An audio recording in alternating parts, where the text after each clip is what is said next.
Monday, December 6, 7 o'clock, 2021. If we could please stand for the Pledge of Allegiance. And if we could remain standing after we recite it, please, I would appreciate that. Allegiance to the flag of the United States of America and to the republic for which it stands, one nation, under God, indivisible, with liberty and justice for all. Okay, thank you, everyone. I would like to please have you join myself and the Board of Trustees in a moment of silence as we remember who were injured or lost their lives in the recent Oxford High School tragedy. Our thoughts and prayers go out to those families in this most difficult time.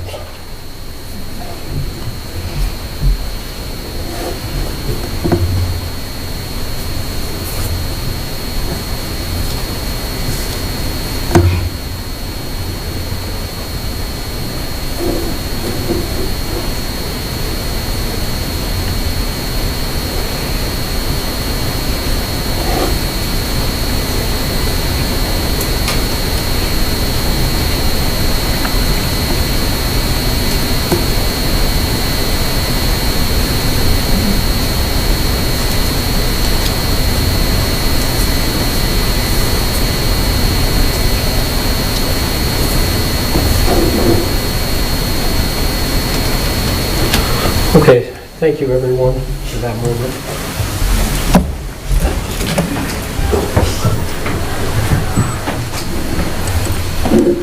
Okay, can the record please show that everyone is present except for Lisa Blades, and Lisa Blades did contact us and said she is running late. She will be here as quickly as she possibly can.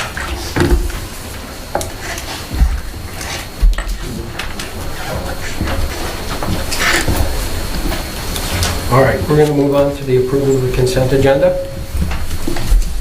John, is a procedural thing. I have a couple questions on the items. Nothing that I am, against or anything. But I just procedurally, I don't know. Can I ask you now, or do we have to actually physically pull them off for discussion? Yeah, you're supposed to pull them over for discussion. I think we should pull them. I just had one. Okay, well, I'll pull off the number one, the minutes, for just a minor typo. And then I guess we can kind of cluster 7, 8, and 9 into one as well. Okay, we'll pull them off for item 13. Discussed. We move on to approval of the agenda. I have no additional. Do we have to approve the rest of the consent? Yeah. All right. So make a Do we have to approve the rest of the consent items first? Yeah, I'll make a motion to approve the consent agenda as well, as amended. I'll support. Okay. Motion and support. All those in favor say aye. Aye. Any opposed? Approval of the agenda. I have no additions or deletions. Is anyone? I'll move the approval of the agenda with the items removed from the consent agenda being added for discussion or clarification under new business. Q?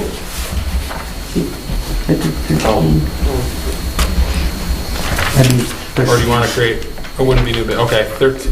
Well then, closed session becomes, oh yeah, right there, you mean where it says items removed for consent agenda? Yeah, right there, put it there. And that'll be items 1, 7, 8, and 9 from the consent agenda. I'll support. All those in favor say aye. Aye. Any opposed? All right, we'll move on to announcements and communications. Anyone have anything they'd like to? John, I just had one. Please, go ahead. I did receive an update from MDOT about the upcoming I-96 flex route that's supposed to be under construction from 2022 through 2024. The project's been let out for bids. Bids are due on mid-December on the 15th, and they will be, once they have a contractor on board, they're going to look to us to have a first responders meeting to kind of go over the staging and how we'll have to respond to events during the construction and stuff, so we're all in tune to that. Okay.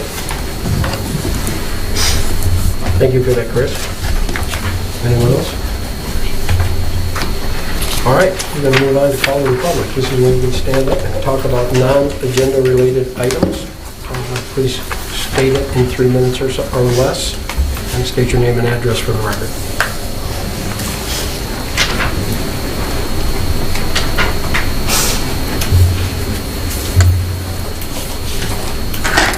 How you doing? Good evening. Good evening to the Township Board of Trustees. My name is Steve Archibald. I'm the Superintendent of South Lyon Community Schools. As I did via email in July, I want to take a brief moment this evening to pass along my sincere appreciation and gratitude for your unanimous and continued support of the school liaison officers serving South Lyon Community Schools. Your financial support helps make this valuable resource available to support our schools and community on a daily basis. I have worked closely with school resource officers since the mid-90s. They play an integral role in maintaining the desired safety and security within our schools.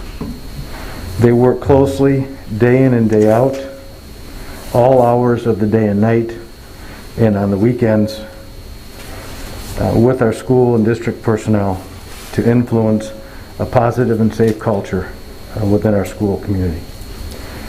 Specifically, since joining South Lyon, Lieutenant Whitfield, Deputy Barnes, and Deputy Biggers, who I probably talked with more in the last 4 days than my wife, have been outstanding to work with.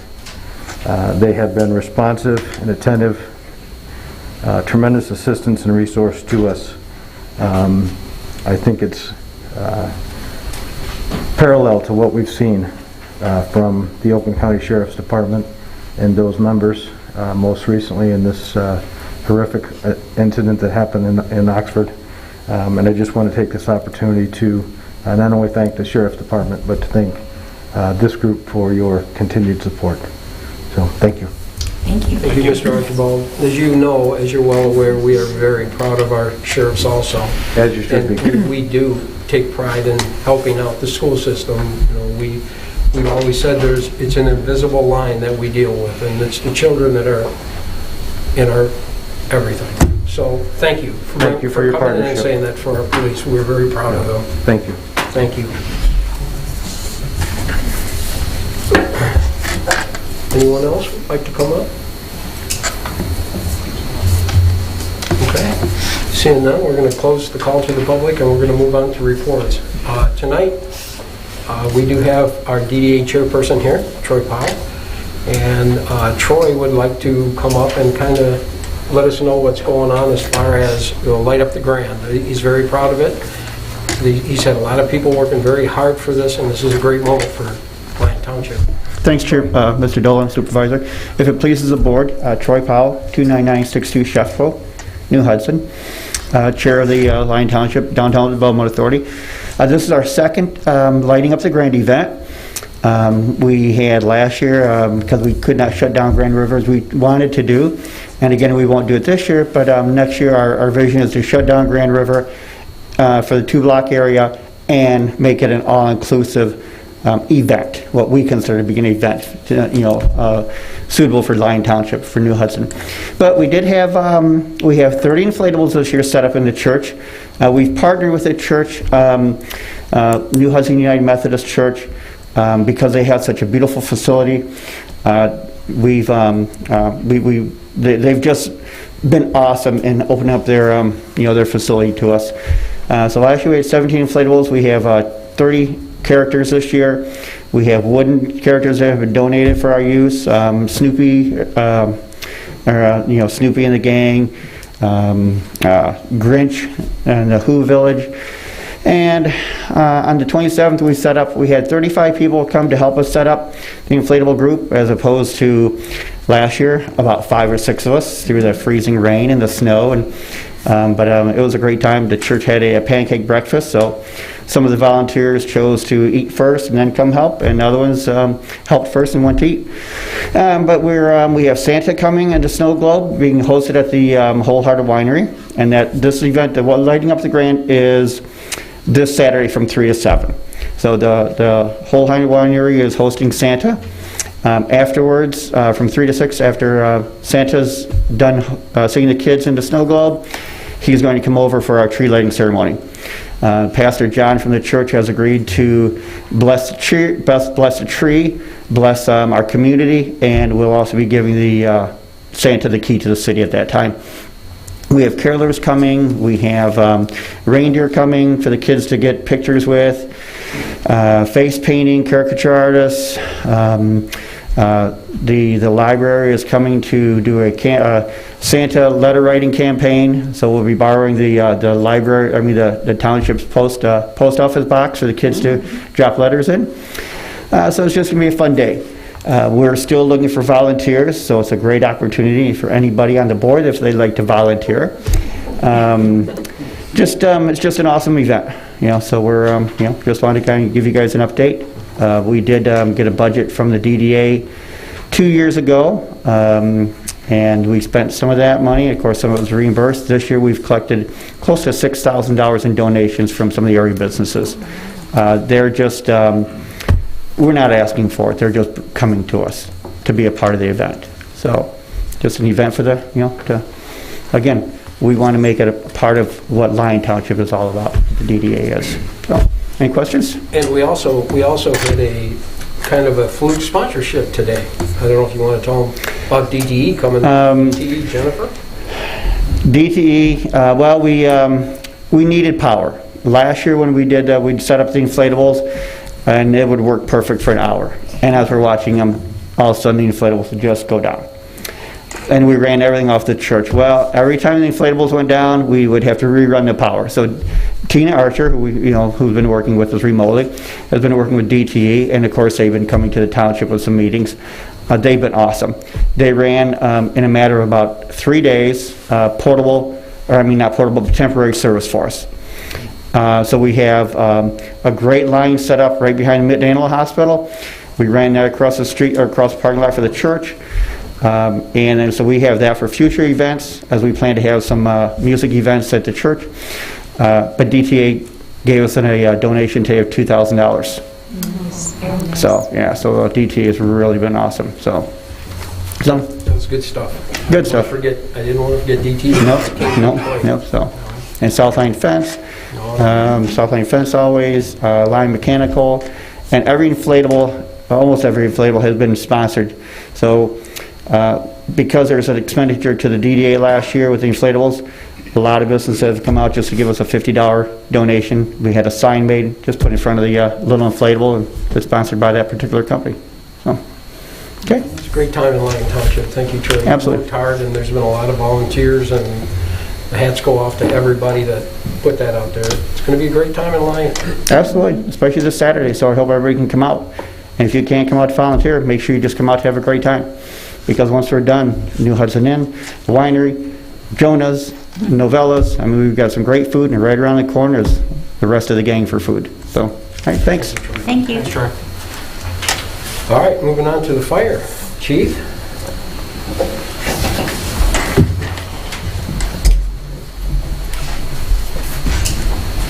Good evening.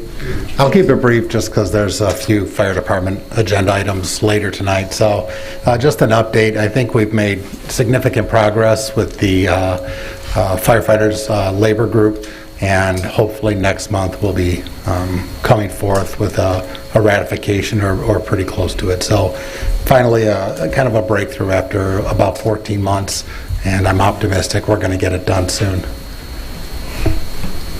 Thank you. Thank you. Thank you, Chief. Lieutenant?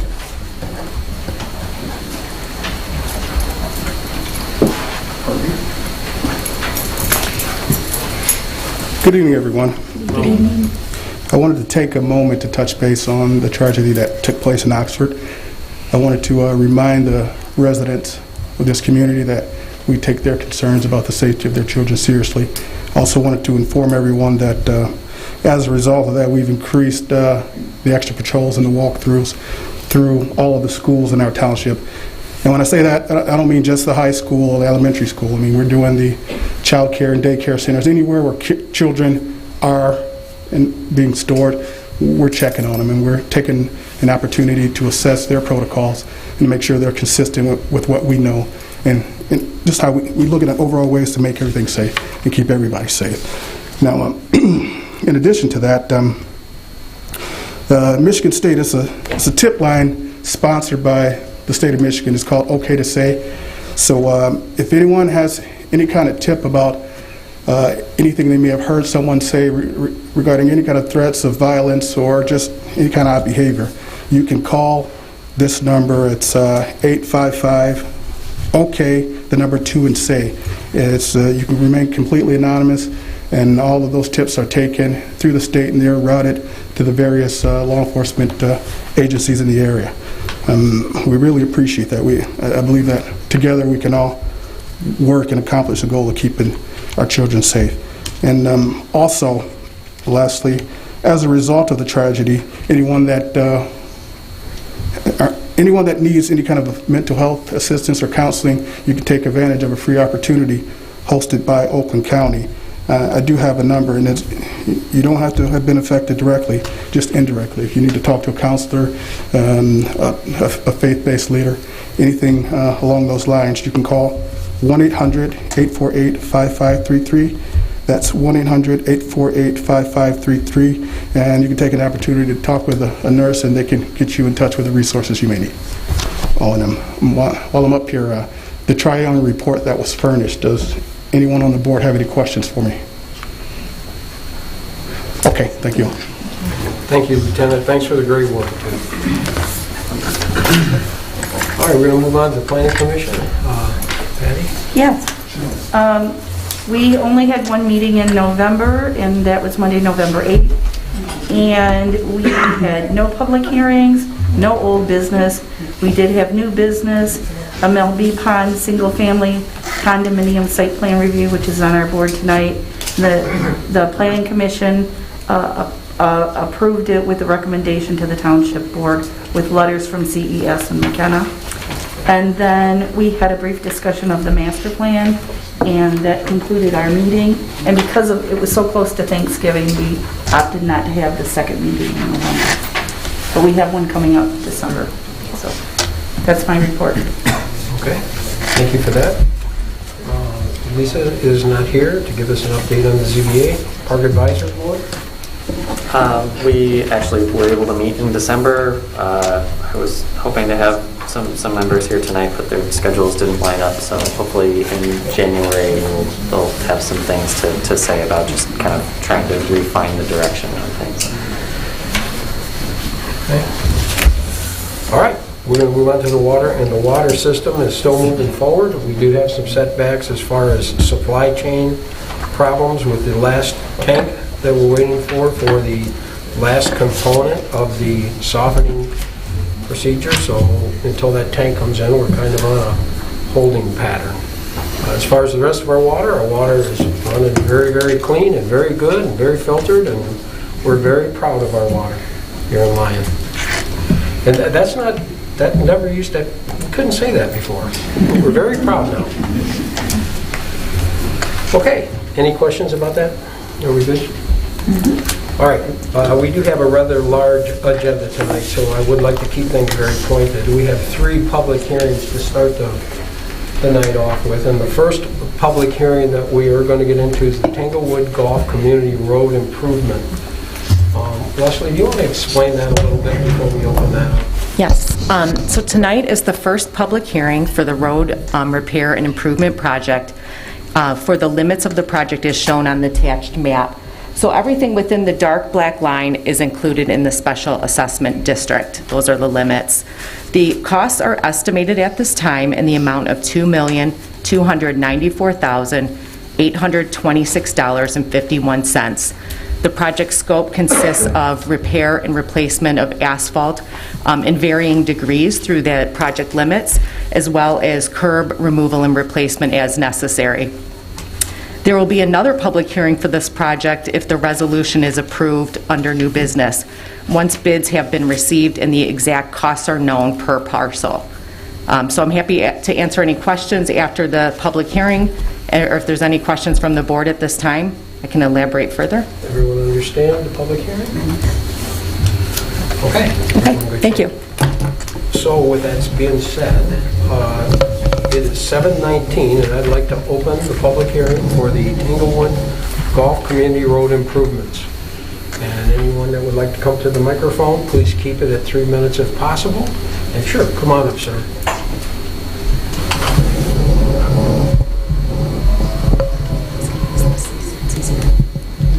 Now, may I talk with my mask off? Sure.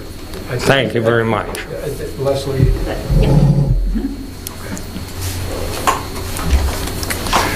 My name is Daniel Holton, and my wife Sharon Holton. We live in Englewood, Sawgrass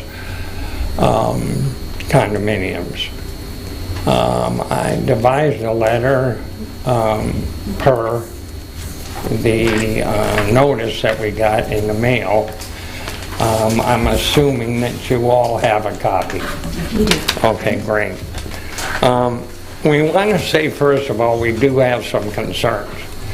However, I want to preface this in the beginning. We are not, Sharon and I are not opposed to the resurfacing or the improvement.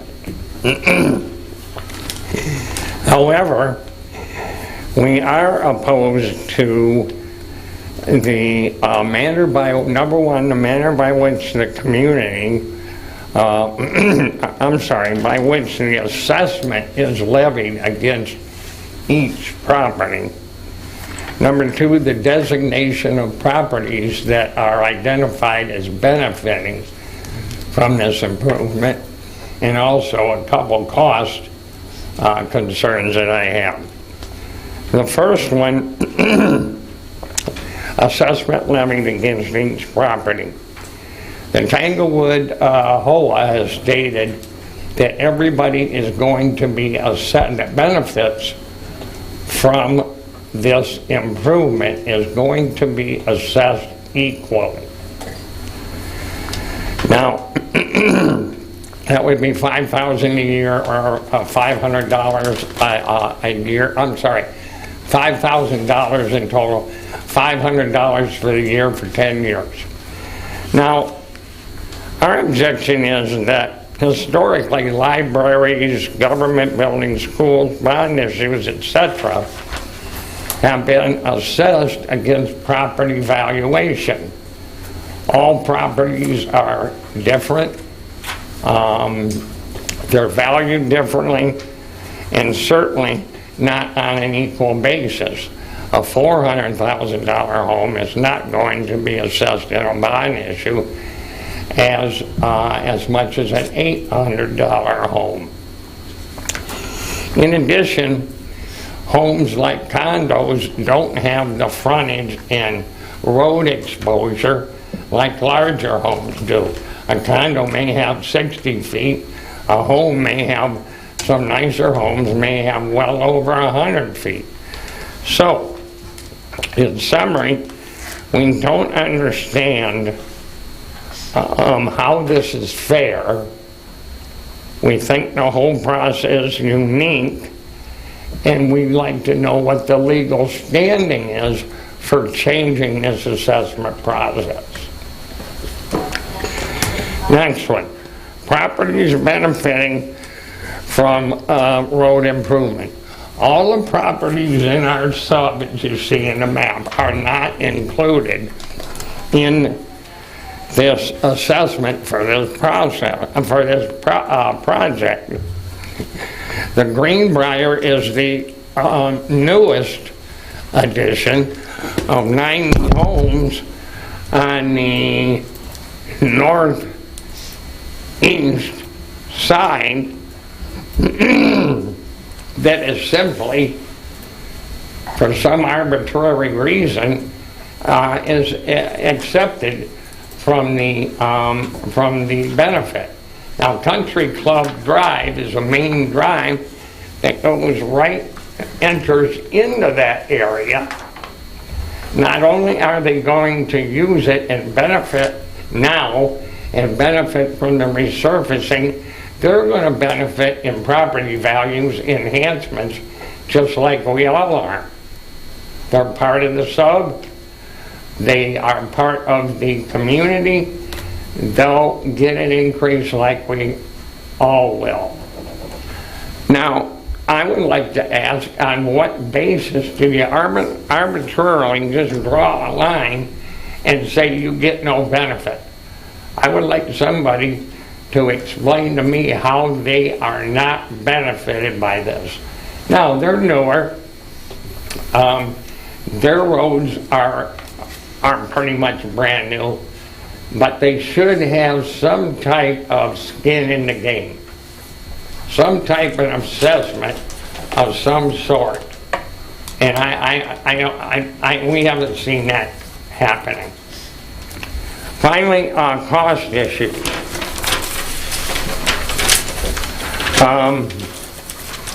It's been stated that Freund, the golf course owner, is contributing $200,000. That sounds good. My feeling is it's kind of low. However, there's no data. There's no traffic data, no analysis of what type of traffic survey comes through there during golf season, and identifying some kind of portion that they're responsible for, so we may make some kind of valid assessment based on data. Not only that, you could also look at frontage. How much frontage do they have compared to other properties that are being affected?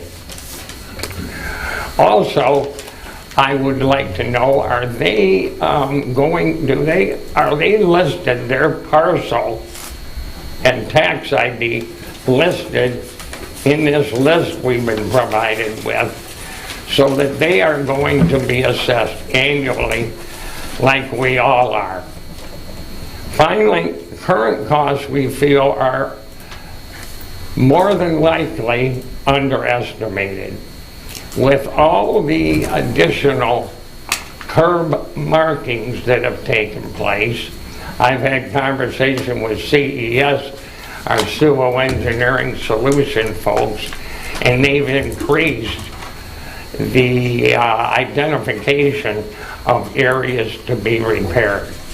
My fear is that this whole estimate is going to be considerably more, could very well contribute to $1,000 more per homeowner. And my understanding is that the trustee board has not gone out with official quotes yet. So if the quotes come back, it is substantially more. Why wouldn't we have a vote to see whether we really want to do this, afford this project with accurate data, project summaries when these quotes come back? Those are my points. And thank you for very much for listening to me. Thank you. Thank you. We appreciate that. Okay. Anyone else like to come up in the hearing?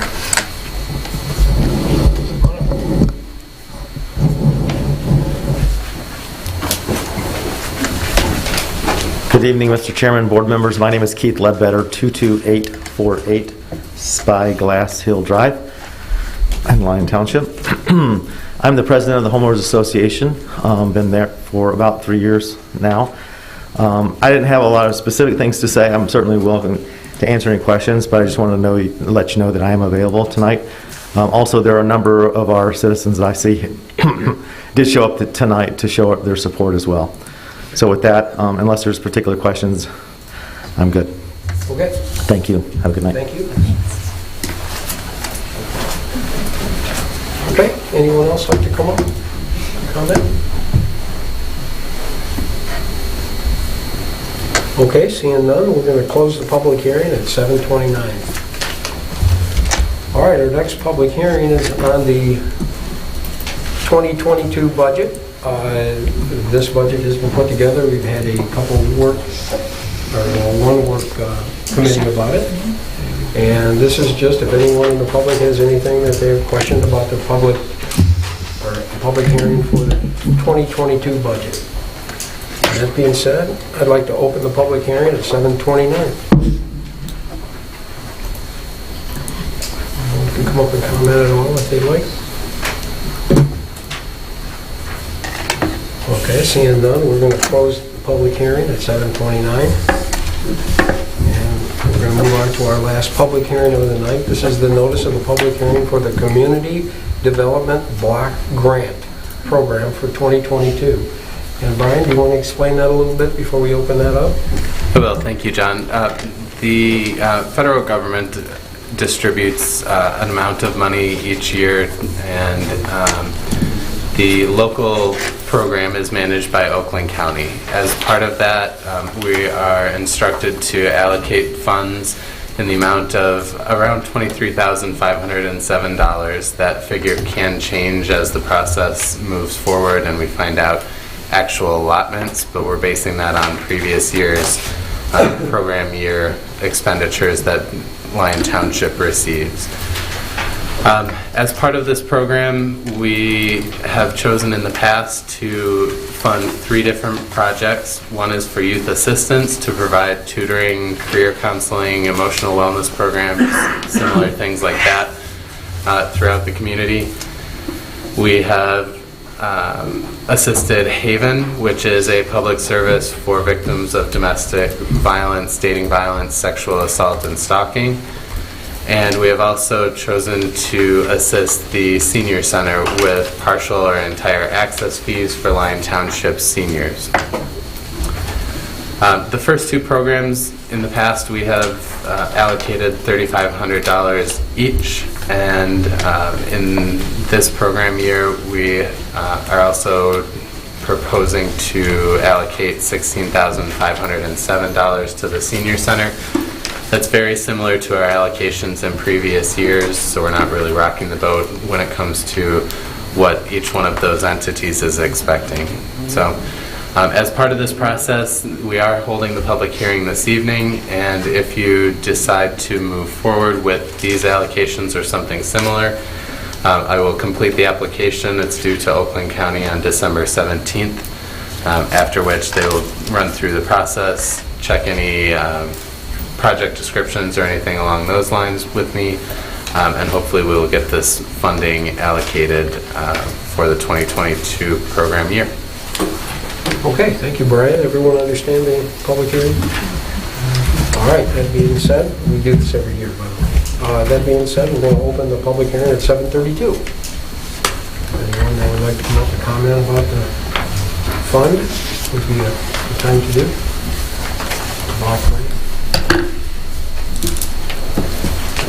Okay, seeing none, then we're going to close that public hearing at 7:32, and we're going to move on.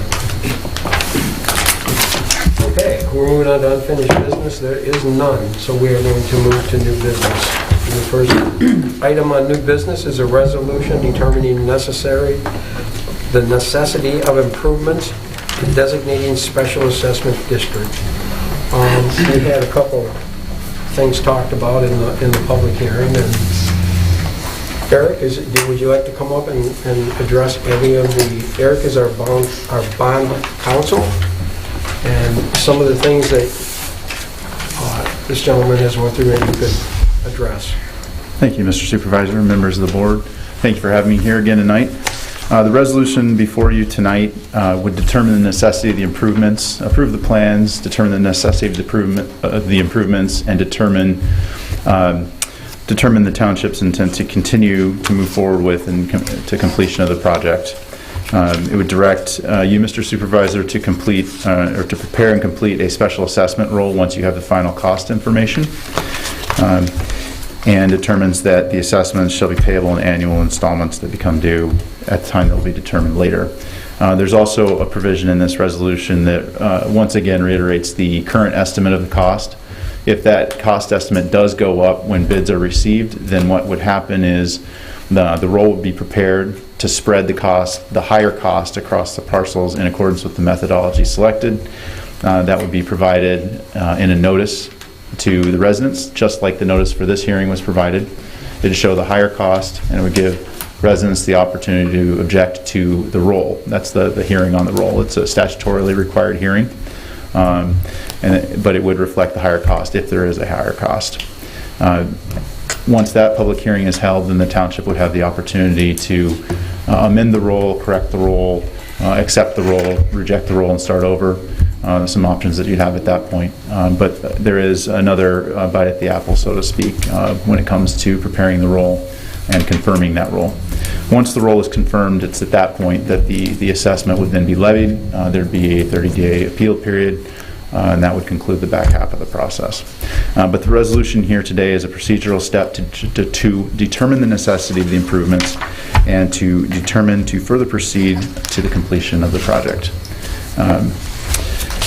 So I believe I've answered one of Mr. Holton's questions with respect to the higher cost. The legal authority for imposing the assessments arises under Act 188 of 1956, the Public Acts of Michigan. Assessing on a per parcel basis is a common method. That's not the only method that's allowed. There are many different methods, and some work better for various types of projects than others. In a discrete subdivision, such as Englewood, often per parcel works the best with relatively uniform uses of property. You have several different properties that may be individually unique and different, but use the roads the same way. And so per parcel assessment is one method that has been frequently used. The Englewood Golf contribution, that is being handled by way of a separate agreement.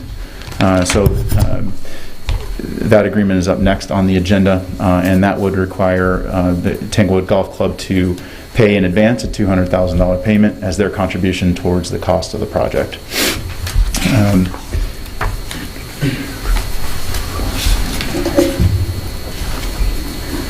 A traffic study is not required under Act 188 in order to levy assessments under Act 188.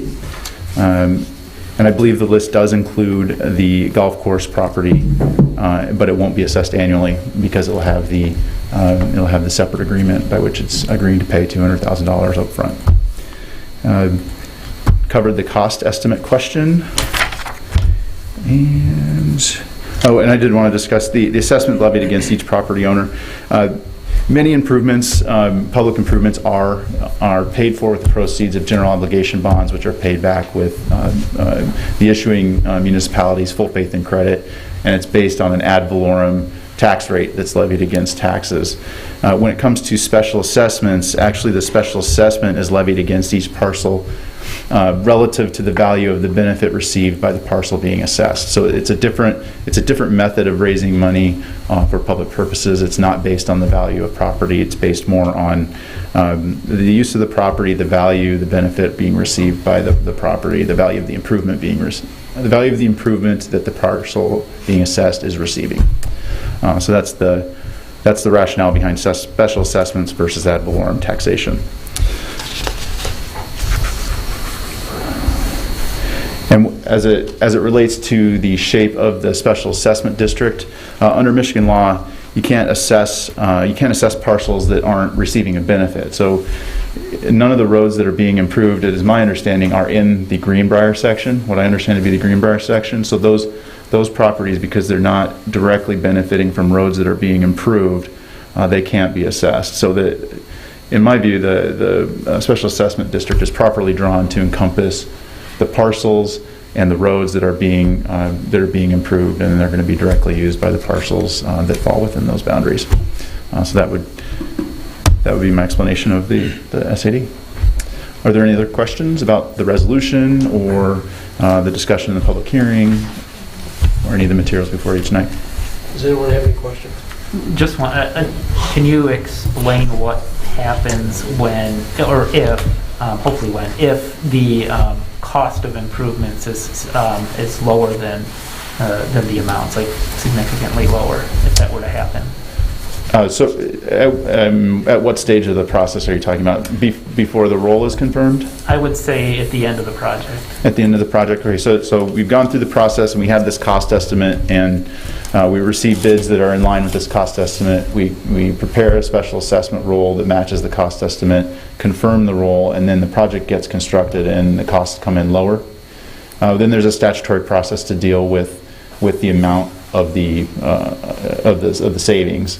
And above a certain amount, the township will keep it and use it for the special assessment purpose, special assessment district purposes, and below a certain threshold, meaning more favorable, then there's a statutory process that could involve a refund or credit back to assessments paid. Thank you.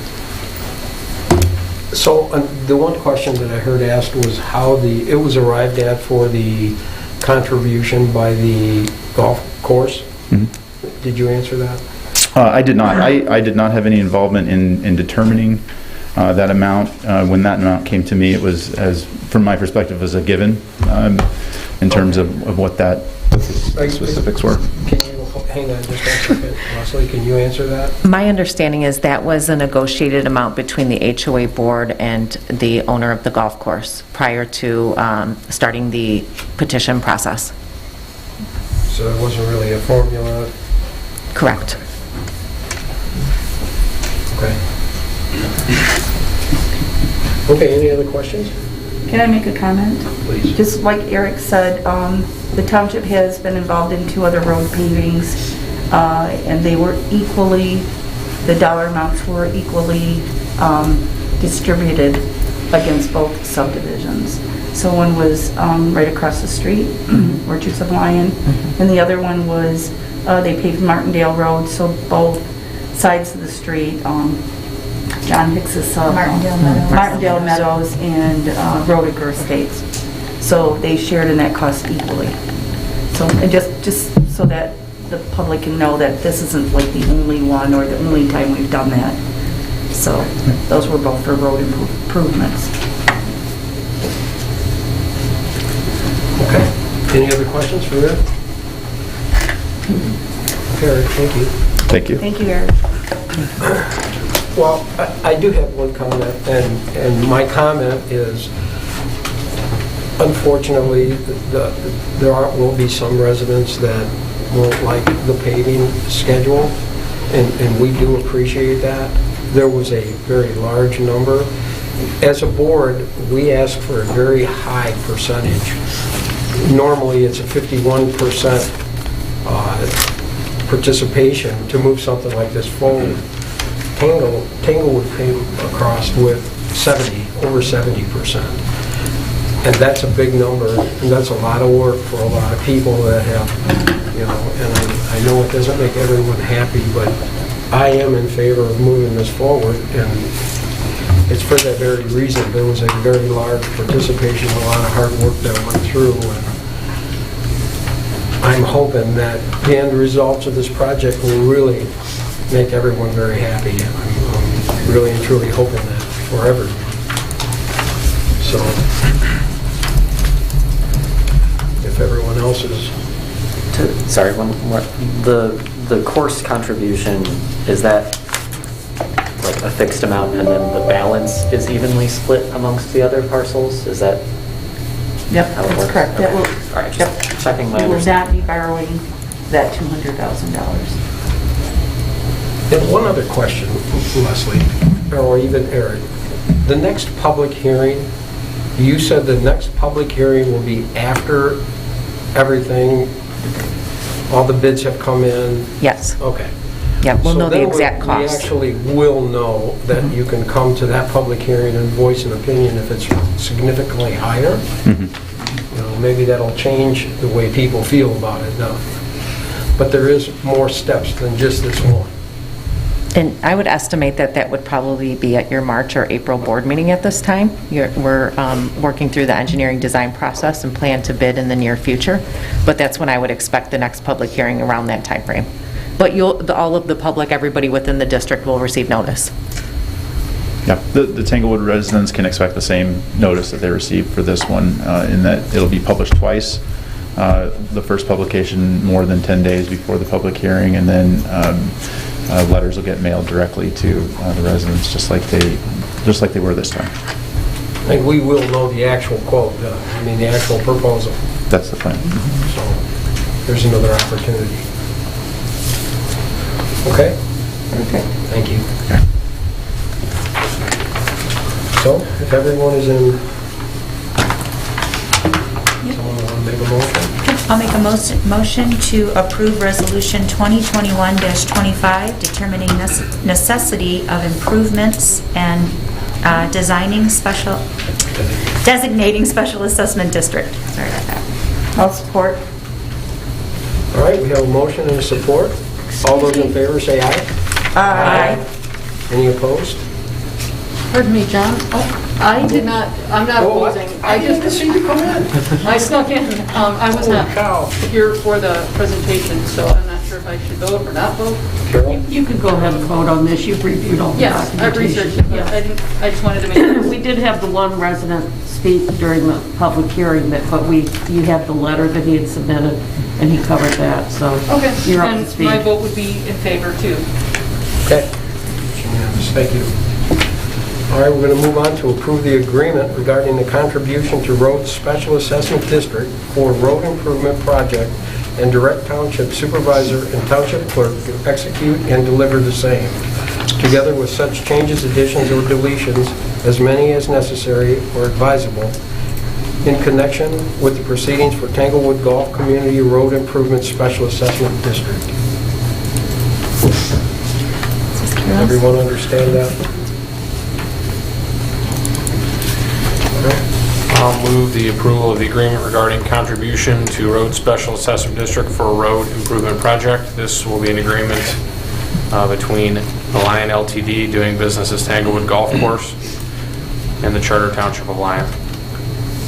I'll support. And again, this is in the amount of $200,000. I was just going to add $200,000 contribution to the last agenda item, Resolution 20-21 or 2021-25 for the Englewood Road improvements. So again, motion to approve this agreement. I'll re-support. Okay. We have a motion and support. All those in favor say aye. Aye. Any opposed? Okay, thank you. Leslie, now that we have this agreement, can Bob come in and pay? Yes. He's been calling me like crazy. Okay. Yes, you I'll can. call him tomorrow. All right. This is another step in cleaning up our ordinances. This is a text amendment for RV storage, AP 21-40. Brian, do you want to kind of fill the board in on what we're doing there? I will. Thank you, John. So the broad overview here is today we do not allow the storage of recreational vehicles in the front yard of any properties in Lyon Township.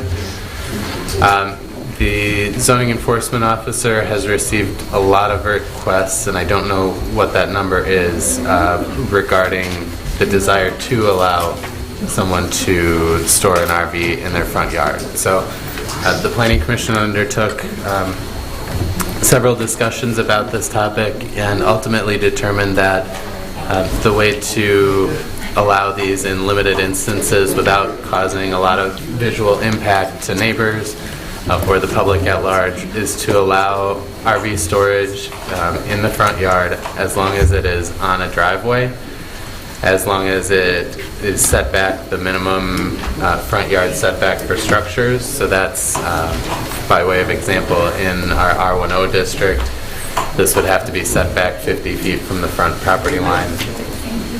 And then the other limitation is that the parcel of land cannot be part of a recorded plat or a single-family or multiple-family residential development. So those are the standards that the Planning Commission looked at.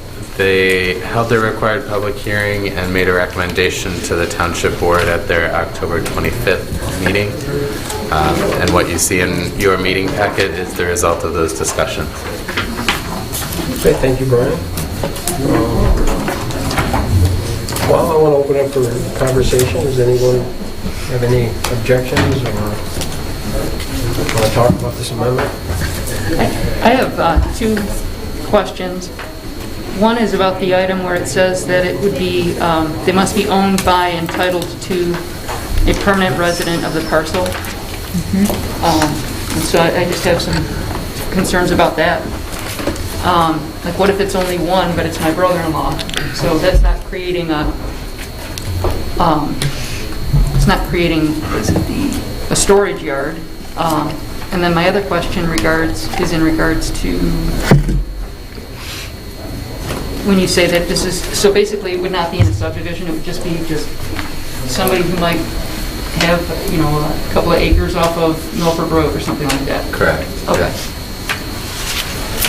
And so Patty, since you were at the Planning Commission level, can you give some insight into that last? Well, we talked about this several times, several meetings, and what we want is, again, it doesn't include if you're in a subdivision, like where I live, but we just thought that, we thought it should be back by the house, not up front, and we thought that you could have one in the front and the rest in the back if you wanted to, but I think they just don't want to create a storage. You know, it's really not fair to your neighbors, we thought. You know, they want to live a decent life in their home and not be surrounded by storage vehicles. So, I mean, that's our thought process. But we had a long discussion over this. Well, I guess my question really was about the owned and titled to component. You don't like that it has to be titled to the owner? I do. That's just my preference. I mean, Yeah, I think, why would I want somebody else's vehicle? I mean, that's kind of not fair to my neighbors. You know, if I'm owning it and it's my resident, then yes, but I think that's what they don't want, is they don't want it to be a storage. Why? Lisa, are you talking about maybe somebody coming to visit for a while and staying in the front yard? Or you're just storing your brother-in-law's? That's actually two circumstances. Like, if I have my brother-in-law come to town for a week and he's got his, you know, his Class A pusher, he's not getting into my yard. He's going to need to be on my driveway. And so I guess that was one concern that I had. It's obviously not titled to me. But then also, I mean, would that be considered something temporary, or would that be excluded in I don't think that falls Right under now, the here. ordinance allows you to have a guest park their RV in your yard for up to 2 weeks. Oh. okay. Yeah. All right, well, that's... I mean, we do the same things with cars. Yeah. I mean, you don't want to use car dealership there either, in your property. Now we let you sell, one car, I think, in your parcel. But it should be titled to you.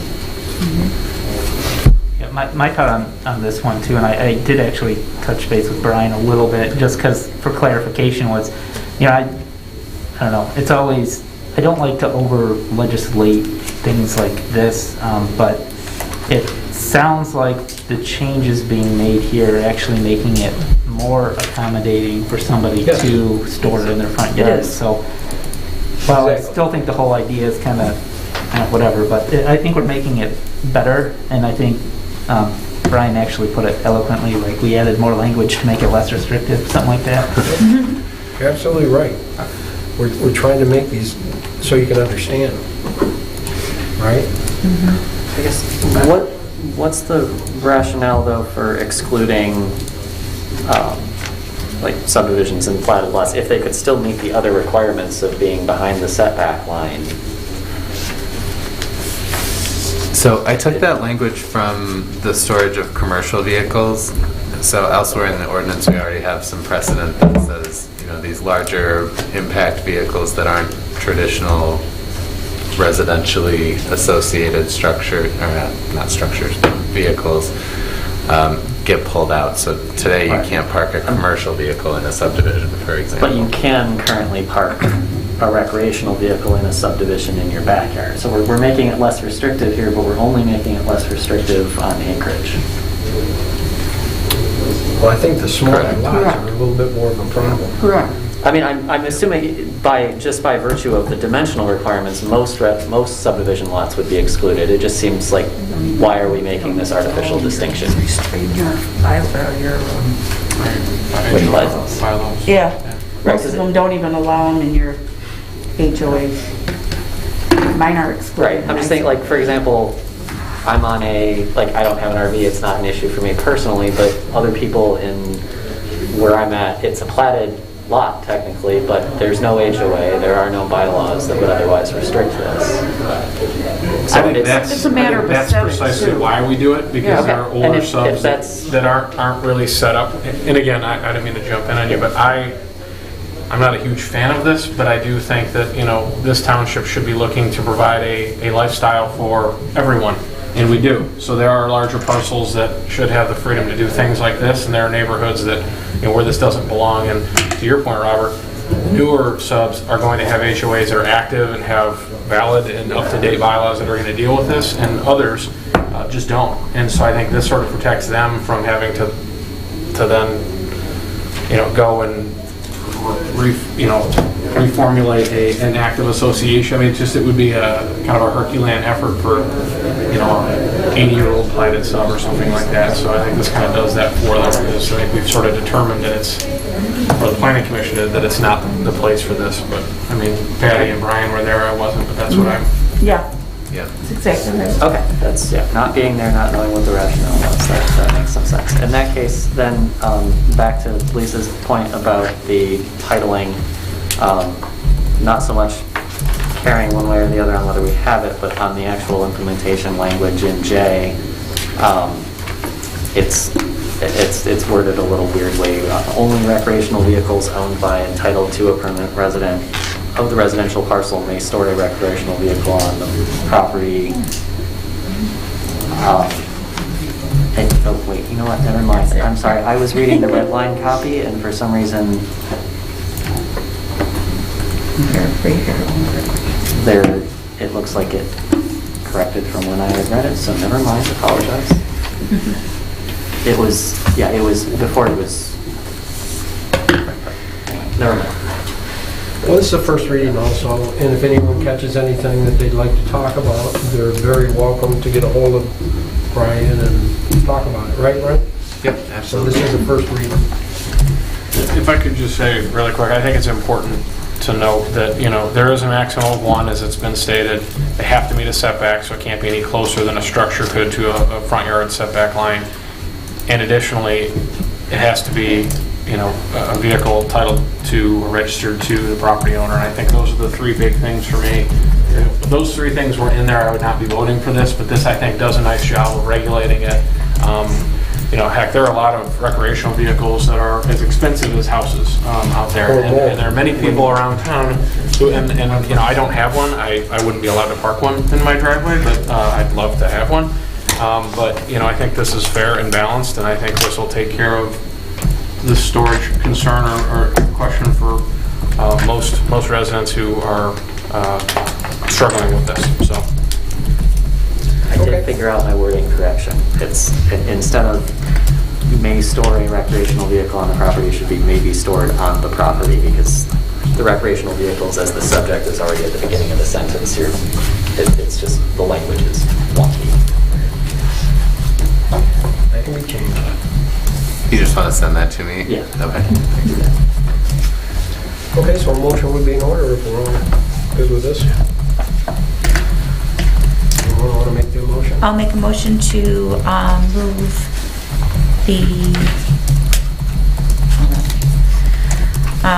to amend Chapter 48 zoning Article 14 off-street parking loading requirements, Section 14.01 off-street parking requirements, subsection 2 recreational vehicle parking, and to provide penalties for violation thereof to second reading.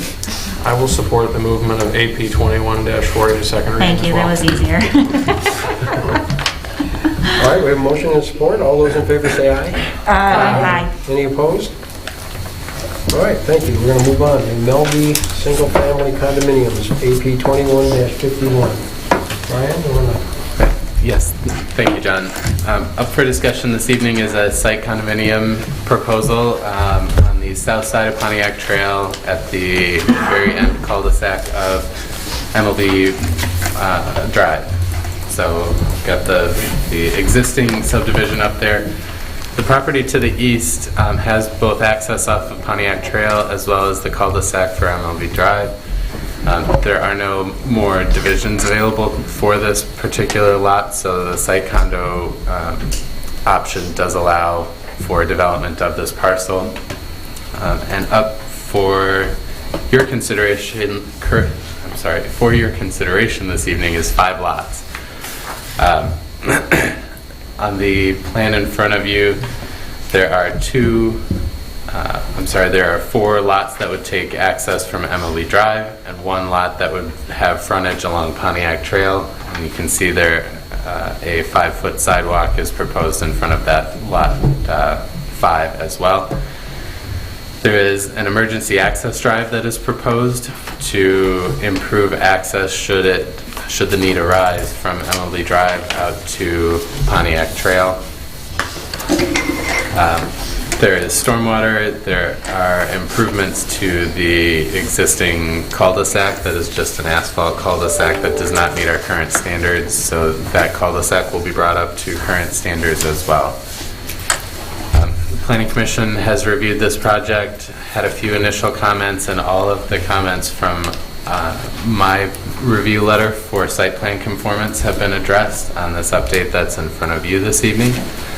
So from that aspect, we have no concerns and could recommend approval of the site condo this evening.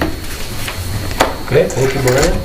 Leslie, you want to add anything to that? Or? I'd just like to reference our November 29th review letter. Should the board be inclined to approve the site plan tonight, that it be conditional on our letter. The only engineering concern that we have, and the applicant has done their best to address this since the Planning Commission, due to the proximities of the existing oil wells and storage tanks, there is a 300 minimum distance requirement to any drinking water well, which could affect Lot 5. So I have requested that the applicant apply for that well permit prior to establishing or drafting condo documents so that the lot is not created if the well permit will not be issued. That would be the only other condition I would request the board to make on if you're inclined to approve the project. Okay. Any questions for Leslie or Brian before we have the applicant? Everybody good? Okay, the applicant is here. Would you name and address for the record? Yes, good evening. My name is Mike Knowles, N-O-L-E-S. I am with the Umlor Group, and I'm representing Kensington Family Homes tonight. Address is 49287 West Road in Wixom. We're happy to be before you with this project, and we are even more happy to come to you with a straight zoning with no deviations, no variations, recommendations for approval from your Planning Commission and from your consultants. It's my favorite kind of presentation to give because we're following all the rules. This is a wonderful opportunity to develop a vacant parcel.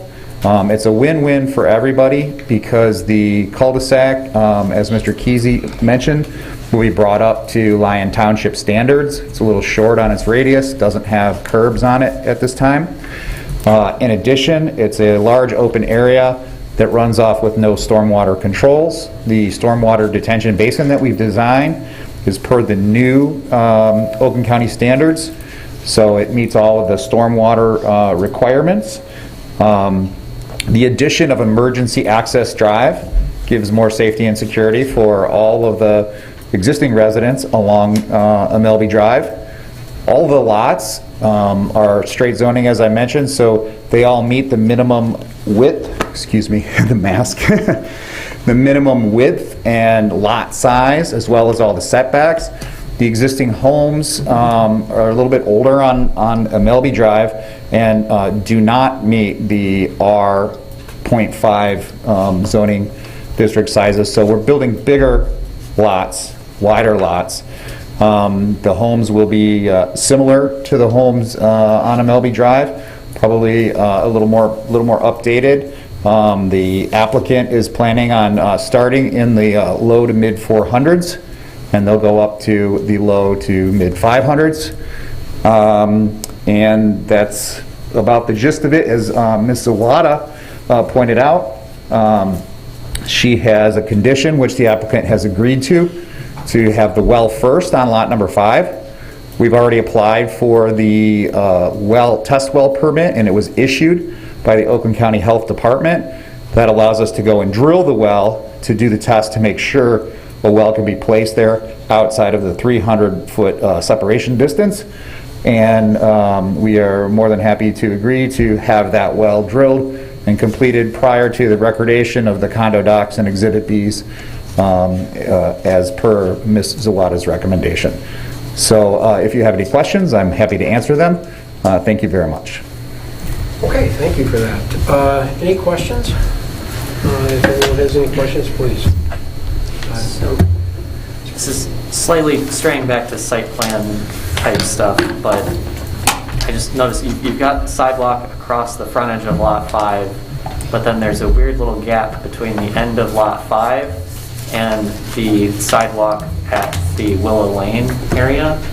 And I guess I'm just wondering if you know if the applicant would be willing to simply extend across that gap. So my pointer doesn't show up on there. Right where Leslie's mouse is moving is where it would be. So that well is still operating, and it has a lease for as long as it continues to pull oil out of the ground.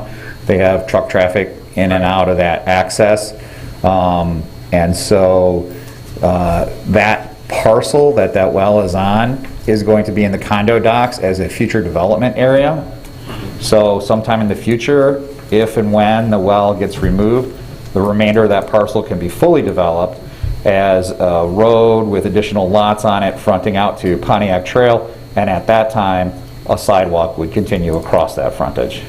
So I guess is the concern just, rather than just put it there now, is the concern that the truck traffic would be an issue, or? Yes, that the truck traffic would be an issue, and it would be part of the improvements in the future area. If you look at the stormwater management design, there's enough area in there to expand the basin to also service those future lots. And there's also the emergency access drive that's going to go down through there. That's going to be gated per the fire department recommendation. So all of those improvements would be in that phase when that phase is developed.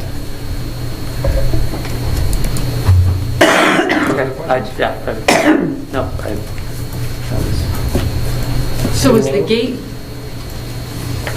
before, like, with the sidewalk would be on the outside of that gate, correct? In that little tiny sliver? And I understand that it could potentially be, or it could be developed at a future time. Yes. But that sidewalk, a potential segment of the sidewalk would not be behind the gate, it would be in front of the gate, right? Yeah, we can put the gate wherever. I mean, the Planning Commission recommended that the gate be put at the Pontiac Trail end rather than at the Amelby cul-de-sac end. So there's certainly nothing that would prevent us from having the gate there beyond the sidewalk. But as I mentioned, the entire parcel is going to be developed. They were in the future when the well goes away. The parcel will have a acceleration, deceleration, entranceway, all of that. Would be part of that phase when it was developed. It's going to be designated on the condominium documents as a future development area. So it'll have water main, or actually it won't have water main, it'll have well and septic just like the rest of it, but it'll have, curb and gutter, road improvements, ADA ramps that would go down to the curb and gutter and road improvements. So that the sidewalk would be, it would be a temporary walk, would be what you were asking for, a temporary walk. The well could continue operating for, it could be another 20 years. We don't know. It could be in perpetuity. Right. There's no way to know. So in that case, I guess I would just hate to, granted, we missed the boat on the 3 individual lots getting sidewalk across those, but my hope is still that eventually we could do that, and then we just have this weird little gap that it seems like now is as good a time as any to just throw it in there so we don't have another gap to deal with in the future.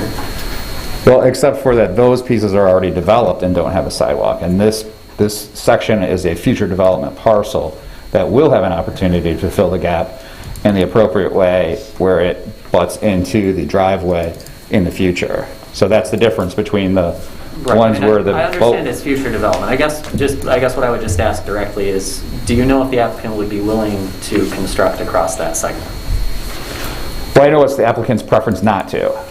The applicant wouldn't want to tank the deal over the ask, but the point is that as we've bantered back and forth here, it is a future development, and the walk that you would be asking for would be a temporary gap.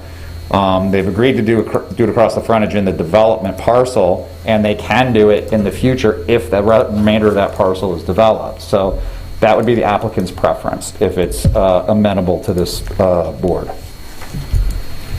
Brian, can you give an approximate distance of what Robert's talking about? Looks like it's about 130 feet, 140 feet.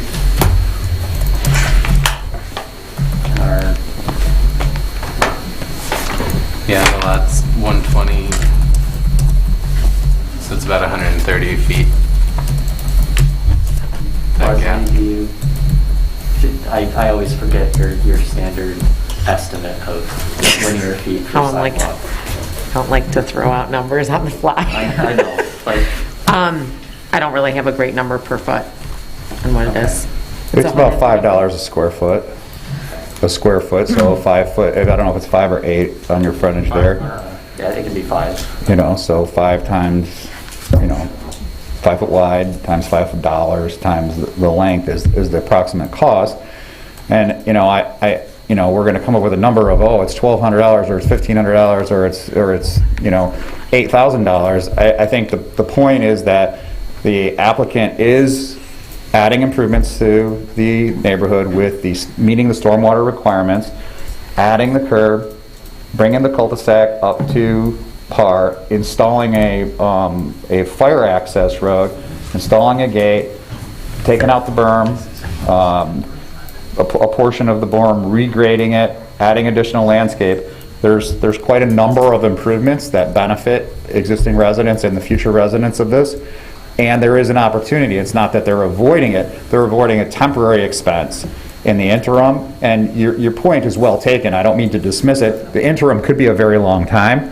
And I just know that the applicant would prefer not to spend the additional money.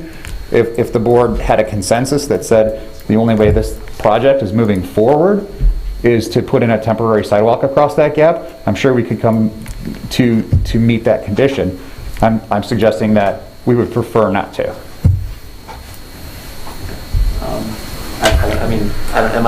Am I in a very distinct minority here, or? Yeah, it doesn't matter. I don't think you should put that in. That's just my opinion, but.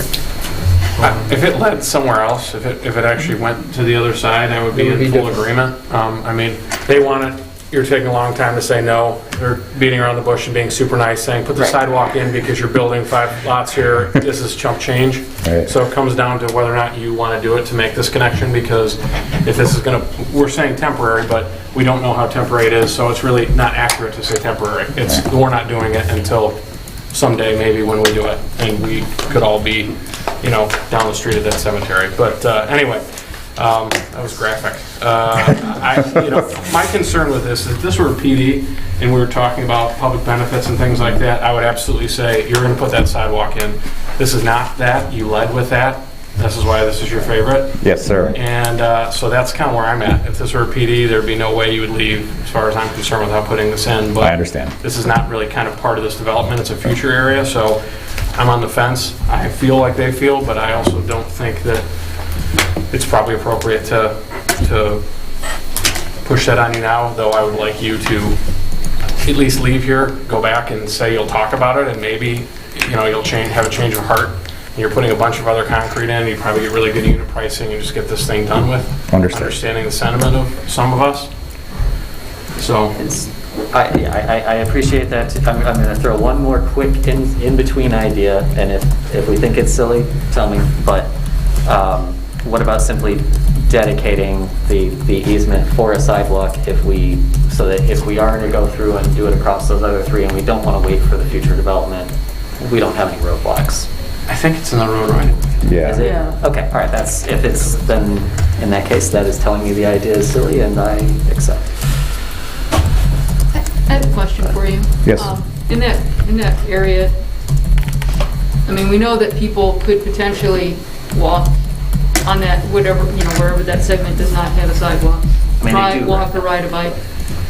Is it clear of brush? Or is it pretty, because I know that in front of some of those three homes that there's some like scrubby brush. Is it possible that somebody could actually just, ride on the grass or walk on the grass there, or do you know if it's? I don't know. I drive by there every day and I still couldn't tell you. I do know in the other corner, because we tried to get a drill rig up there last week, and we couldn't because of the brush on the berm that was there. So, I mean, it can certainly be graded. That's not an issue. We have to do that anyways, So could you maybe just have a nice wide swath that is extra graded just to kind of make? Absolutely, no question. We can definitely handle that, and I appreciate everybody's comments, and I'll definitely talk to the applicant about seeing if they can just make that happen. Lisa, will you be adding the word swath to your motion? Yes, no, I don't know that it's defined anywhere in the agreement or in the ordinance, but. We understand the swath concept. I know it's kind of still a short word, but still. I have a question on the emergency access drive, actually. So, from my understanding, it looks like it's a gravel drive that's going to connect. So will that, and there was talks about a gate. Is this drive going to be completely open and the gate is south of it where the oil wells are? Yeah, the new drive will use the same entrance out onto Pontiac Trail as the existing drive, and then there'll be a gate there because right now I guess the gate is always left open and to this oil well, and it was a request of the Planning Commission to put a gate there with a Knox lock on it for fire department use, like right at the right-of-way line. That is correct. Okay, I guess I was thinking it should be further south, so it would still secure the area, but in the event of emergency access, that drive would remain open. But I don't know, I guess if the fire department's okay with it, I was just thinking of people who might not be part of the fire department, and I know we don't want to encourage the access on there, and it won't be encouraged because it's gravel, that could remain open in case there is some incident and people from NLD Drive, even the existing residents, can potentially get out that way. Yeah, so that's the concept with most emergency access is they want them gated because they don't want people to use them as a regular cut-through street, kids driving through, taking an easier route. But the locks that we put on the gate are Knox locks, and their fire department has all the keys to all of those so that the appropriate police and fire authorities can get through the lock, but the general public can't. I was thinking to let the general public through it in the event of an emergency, rather than just the fire department, but I understand the concept of it. And then my other question was, at the Planning Commission, reading through the meeting minutes there, it had mentioned that CES letter had some concerns about the stormwater management. By the discussion tonight, it sounds like that was addressed. We'll review that in more detail when they submit the engineering, detailed engineering review. For the site plan, we were mainly concerned, because there's so much room on this parcel, that I'm sure that they have enough room to meet the standards. I was more concerned with the drinking water wells at the site plan level. Okay. Anything else? Anyone else? Well, motion to be in order. I'll make a motion to approve AP-21-51 Amelby Site Condo Condominium Review Number 1 based on site plan dated 11/19/21. I'll support, just citing the review letters that were provided in the packet as to pull those comments in. You want to add the swash? And Lisa's swath, yep. All right, we have a motion in support. All those in favor say aye. Aye. Any opposed? Thank you very much for your time and consideration tonight. Thank you. All right. Now we're going to move on to the approval to hire a new director for the UDA, which is very exciting.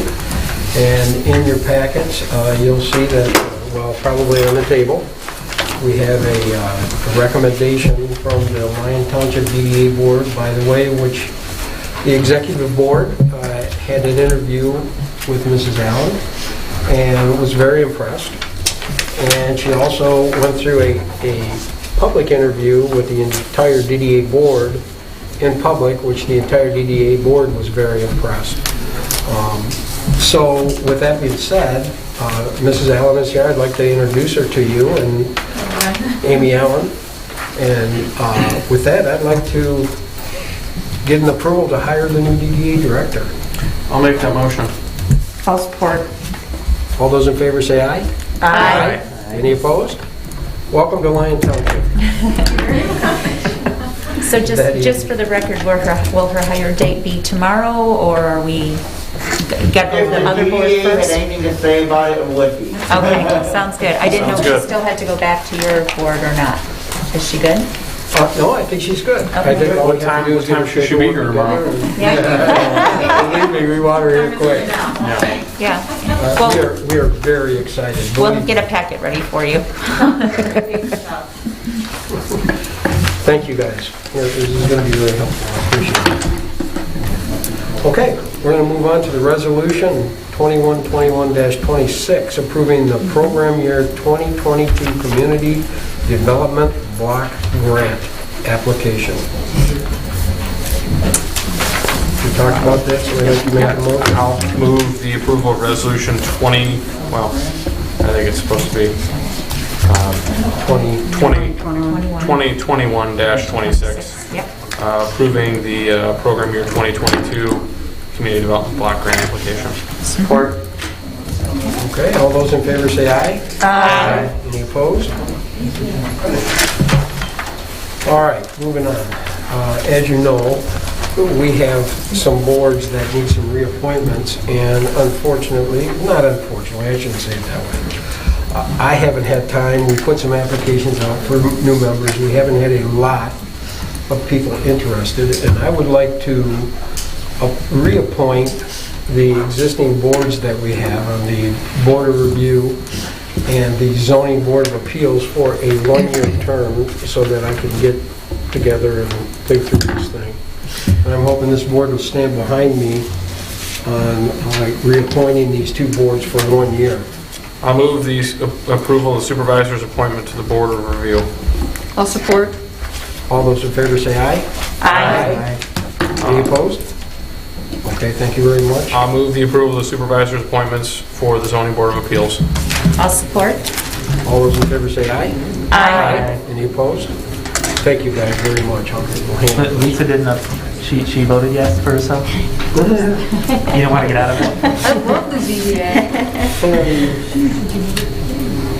Okay, we're going to move on. Consideration and approval of Oakland County Sheriff's Office Law Enforcement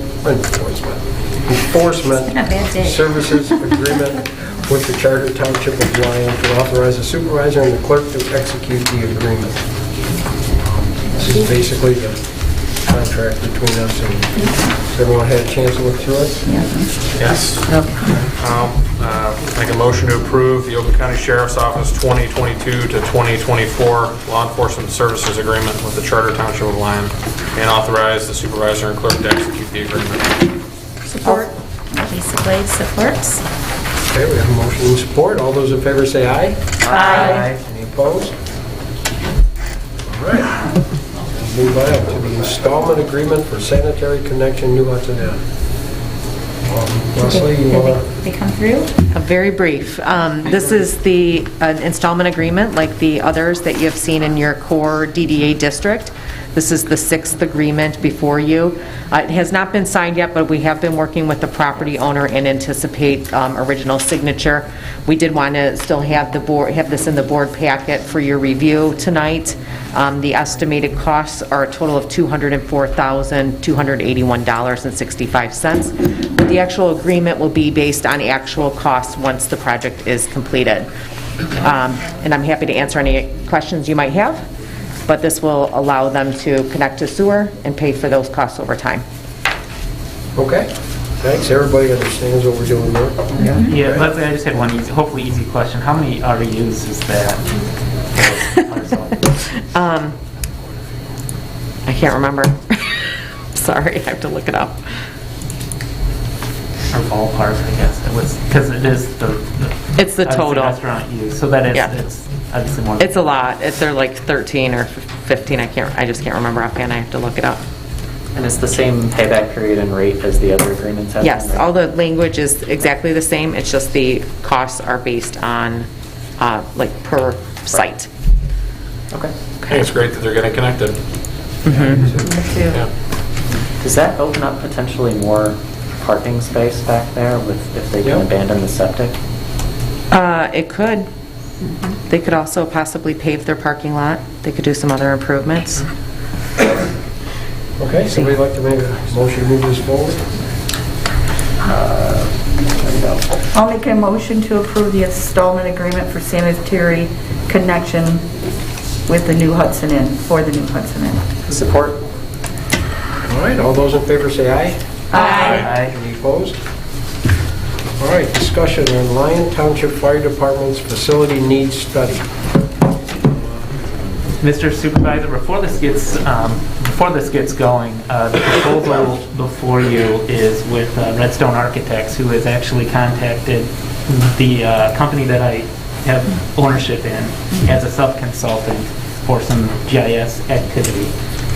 So I wanted to bring that to the board's attention, and because I'm owner of the company, you may recuse me, or I guess I just don't want to, essentially, don't know if I should be voting on this or not. So, you're going to be working with them? I personally won't be, no. No, but your company will. But my company will be working with them, so. I think it'd probably be best if you recuse yourself. Absolutely. I'll make a motion to allow trustee Enlow to recuse himself because of his disclosed conflict in this matter. I'll support. All those in favor say aye. Aye. Any opposed? Okay.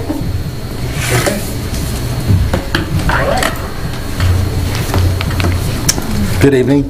Good evening. This is a follow-up to our discussions that we've had in the past, more recently at the budget workshop, and talking about the future delivery or locations of fire stations. We've also looked at renovating Station 1 and Station 2, and if that makes more sense than looking at another location, or possibly looking at the south end, which seems to be the strongest need. So after the workshop, I did contact Daniel Redstone and Architects to meet with them and look at the services that they could provide. And this is kind of again, it is a discussion. I kind of look at it as maybe almost like a master plan for the fire department, looking 10 or 20 years out as far as future delivery needs of emergency services for Lyon Township. And this would bring in Redstone or another company, if desired, to take a look at our response times by our sections, look at our staffing, look at our current locations, and how we could improve our service delivery.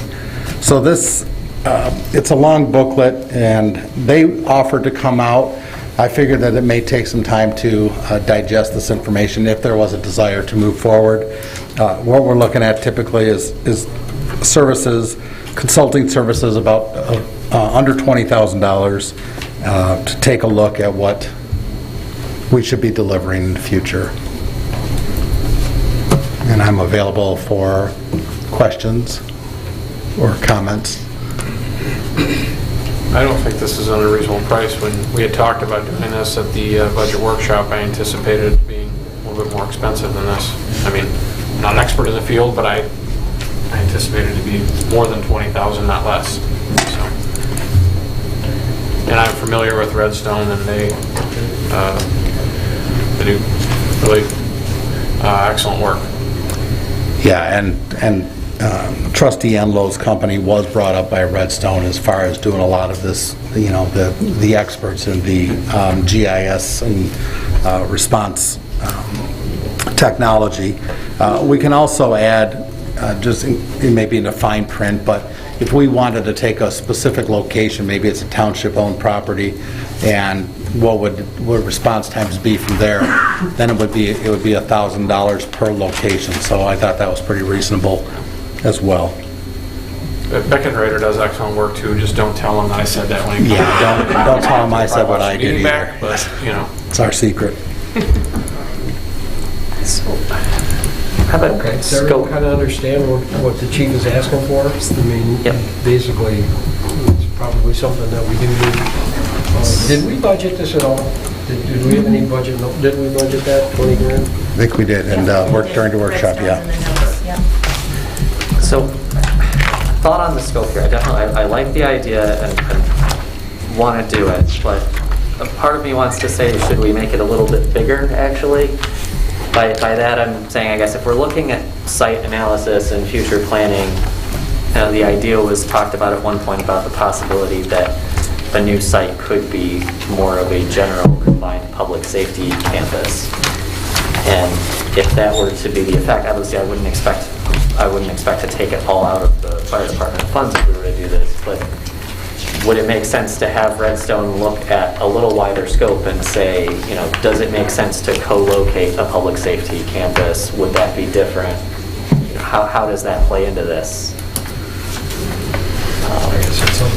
What's his expertise? Because it looks like they do a lot of, like they have police station stuff listed as well and different things in some of their other projects. Yeah, I mean, I think we can build this any way we want to. I mean, they're basically just asking what information do we want, and they should be able to provide that. So, and they are experts not just in fire delivery, but also public safety or law enforcement as well. But as far as that was really not my focus with them. No, I totally understand that. Yeah. I appreciate the proposal, and like I said, definitely supportive of it. I'm just wondering if maybe we go back to them and say, okay, what does it look like if we open the scope up a little bit? Okay. And in my take, and this is up to you, but my take would be if we did have like township property, or if we had just locations that maybe just make sense geographically, then I think we can still come pretty close on this 20,000 by adding a couple of sites, or I don't know if that answered your question or not. Chief, so this initial setup is for the first two sites. I mean, would it seem reasonable to give you a not to exceed, which would add maybe $2,000 more to accommodate two additional sites that are unforeseen? If you and John get talking with them and the two of you decide, hey, let's take a look at this site or two, it just builds in that flexibility on the front end. I mean, you don't have to go look at two more sites, but at least. No, and I would probably respectfully request maybe 5 extra, just because if we're not looking at our 2 stations existing, and we're looking at, like I said, the south end. Yeah. I think that's, we want to do this right, and hopefully this will, like I said, be the plan for the next 10, 20 years. And so I think that would be a fair request.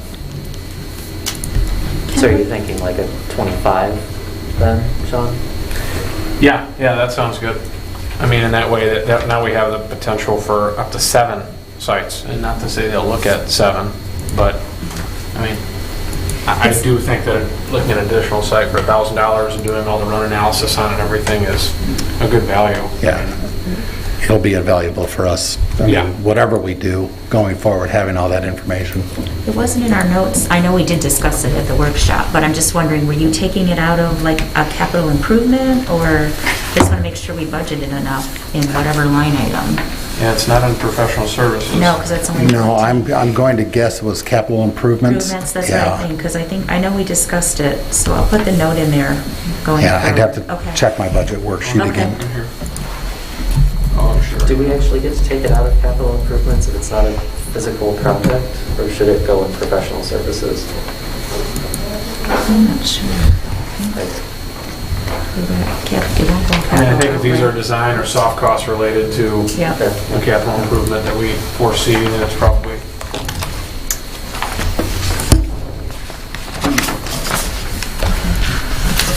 Okay. Well, I'll make a motion to approve the request from the fire department to commence with a facility needs study with Redstone Architects. And I would I guess, make a motion that we approve a not to exceed amount of $25,000, which would include some additional site evaluation. Support. All right, we have a motion and support. All those in favor say aye. Aye. Any opposed? Thank you. Moving on. Approval for assessment center for captain and firefighters. This is some maintenance, basically replacing some departures that happened in 2021 that included 4 firefighters and a captain. And we are looking to have an assessment center for both. And we've used EMCO in the past. They're kind of the leaders in assessment centers. And we would be looking to go through the process of bringing back 1 full-time captain and up to 4 full-time firefighters. It is our hope that, and I believe that we do have enough internal candidates for the firefighters position that we would be able to keep costs down by not having to advertise statewide or elsewhere and hire from within. And so the cost for the captain was just under $9,000, and for the firefighters would be $4,300. These are both one-day assessment centers. Is this what we paid last time? I know we did this the last time. Yeah, for the captains, the last time we did 5, and that would be the limit for one day, that you would have 5 finalists, and we did use EMCO. For the firefighters, we did a similar thing where basically we just hired 2 retired chiefs and gave them a stipend, I believe, of $500 for the day each.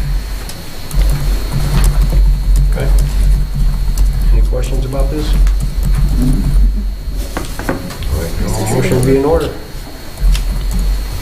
I'll make a motion to approve the request for assessment center for captains and firefighters with a not to exceed amount of $8,825 for the captain assessment and $4,300 for the firefighter assessment. I'll support. All right, we have a motion and support. All those in favor say aye. Aye. Any opposed? Thank you. All right, moving on. And finally was just the discussion on the apparatus considerations. Trustee O'Neill brought up in the November meeting the concerns that we've had internally in the fire department as well with the reliability of engine 2 and with the recent approval of ordering a new engine 2, but still looking like it will be early 23 or to spring of 23 before that will be delivered. Will the current engine 2 stay afloat? Will it keep running and providing us a frontline apparatus for the Station 2 area south end? So we, Reg, Assistant Chief, oh, he's right here. He has a apparatus committee that they've worked on this, and we decided, the Sutphen was the, if we were to purchase an aerial at any time, the committee unanimously agreed that Sutphen was the manufacturer that we would go with. So we contacted them just to see if there was any way. We talked about expediting the building of it, paying more money. That is not an option. So they did offer the demo ladder, which at $1.3 million was still like $175,000 lower than what we were looking at earlier this year. And I'm not sure, I forgot if that was from Sutphen or from Pierce. So I'd be remiss if I didn't at least bring it forward to consider it, because this was finished built today, and it would become available in early July. And so even while we're still waiting for engine 2 to be built, we could have a tower in our station in July. So right now it goes around, it stays in the area. that it's going to be bought from, and they show it off to fire departments. They take it to some of these vendor shows, and Would it be possible for you to get all the demos here in Lyon? Like 6 months worth? Yeah. I do have the specs if you want. So. Reg, did you want to add anything on that, or okay, we're good? Do we know? When do you have to know when that you need to purchase this? I mean, if they have it finished today, I mean, they're probably needing an idea of who's going to buy it. Well, what surprised me was that there's not even a deposit required. It is a letter of intent. That is all that's needed right at this time. So yeah, it could happen if they go to, whatever vendor show, or if they just go to a department and they decide that they want it, then then they get it and we don't, and we just look for the next possible opportunity. So it's there's really, I have no idea what could happen here, other than the other thing too was that January 3rd, that the annual price increase is going at 8 to 10%, which is 100,000 or so. Just a drop in the bucket. Chief, quick question. So you're saying it's about 1.3 versus about 1.5 now. In 30 days, 1.5 will turn into 1.6 or something else. So realistically, we're talking about roughly a $300,000 savings compared to something brand new. Yeah. Even when I was going to bring this forward over a year ago, the one ladder we had looked at was already at 1.4, and even the difference from getting our 2018 engine to the one we just ordered, has gone up. I believe it was 150,000 or more. So we know where the prices are going to keep going, and I know it's a hard sell, a bargain of 1.3 million. But I think when we do eventually come to this road, whether it's now or 2 years or whatever, we're going to be looking at the 1.6s and numbers like that. So, a couple quick questions. Whenever we buy anything, even when we spend the better part of $1 million, we're not done spending money. An ambulance doesn't come with a stretcher. The fire truck doesn't come with all the other outfitting, and that's usually, a 5-figure expenditure, or maybe more for a truck like this. How does it come equipped compared to your standard truck that you'd order? Is there equipment on it, I guess is what I'm saying, that we then wouldn't have to buy? So is there savings beyond just the sticker price?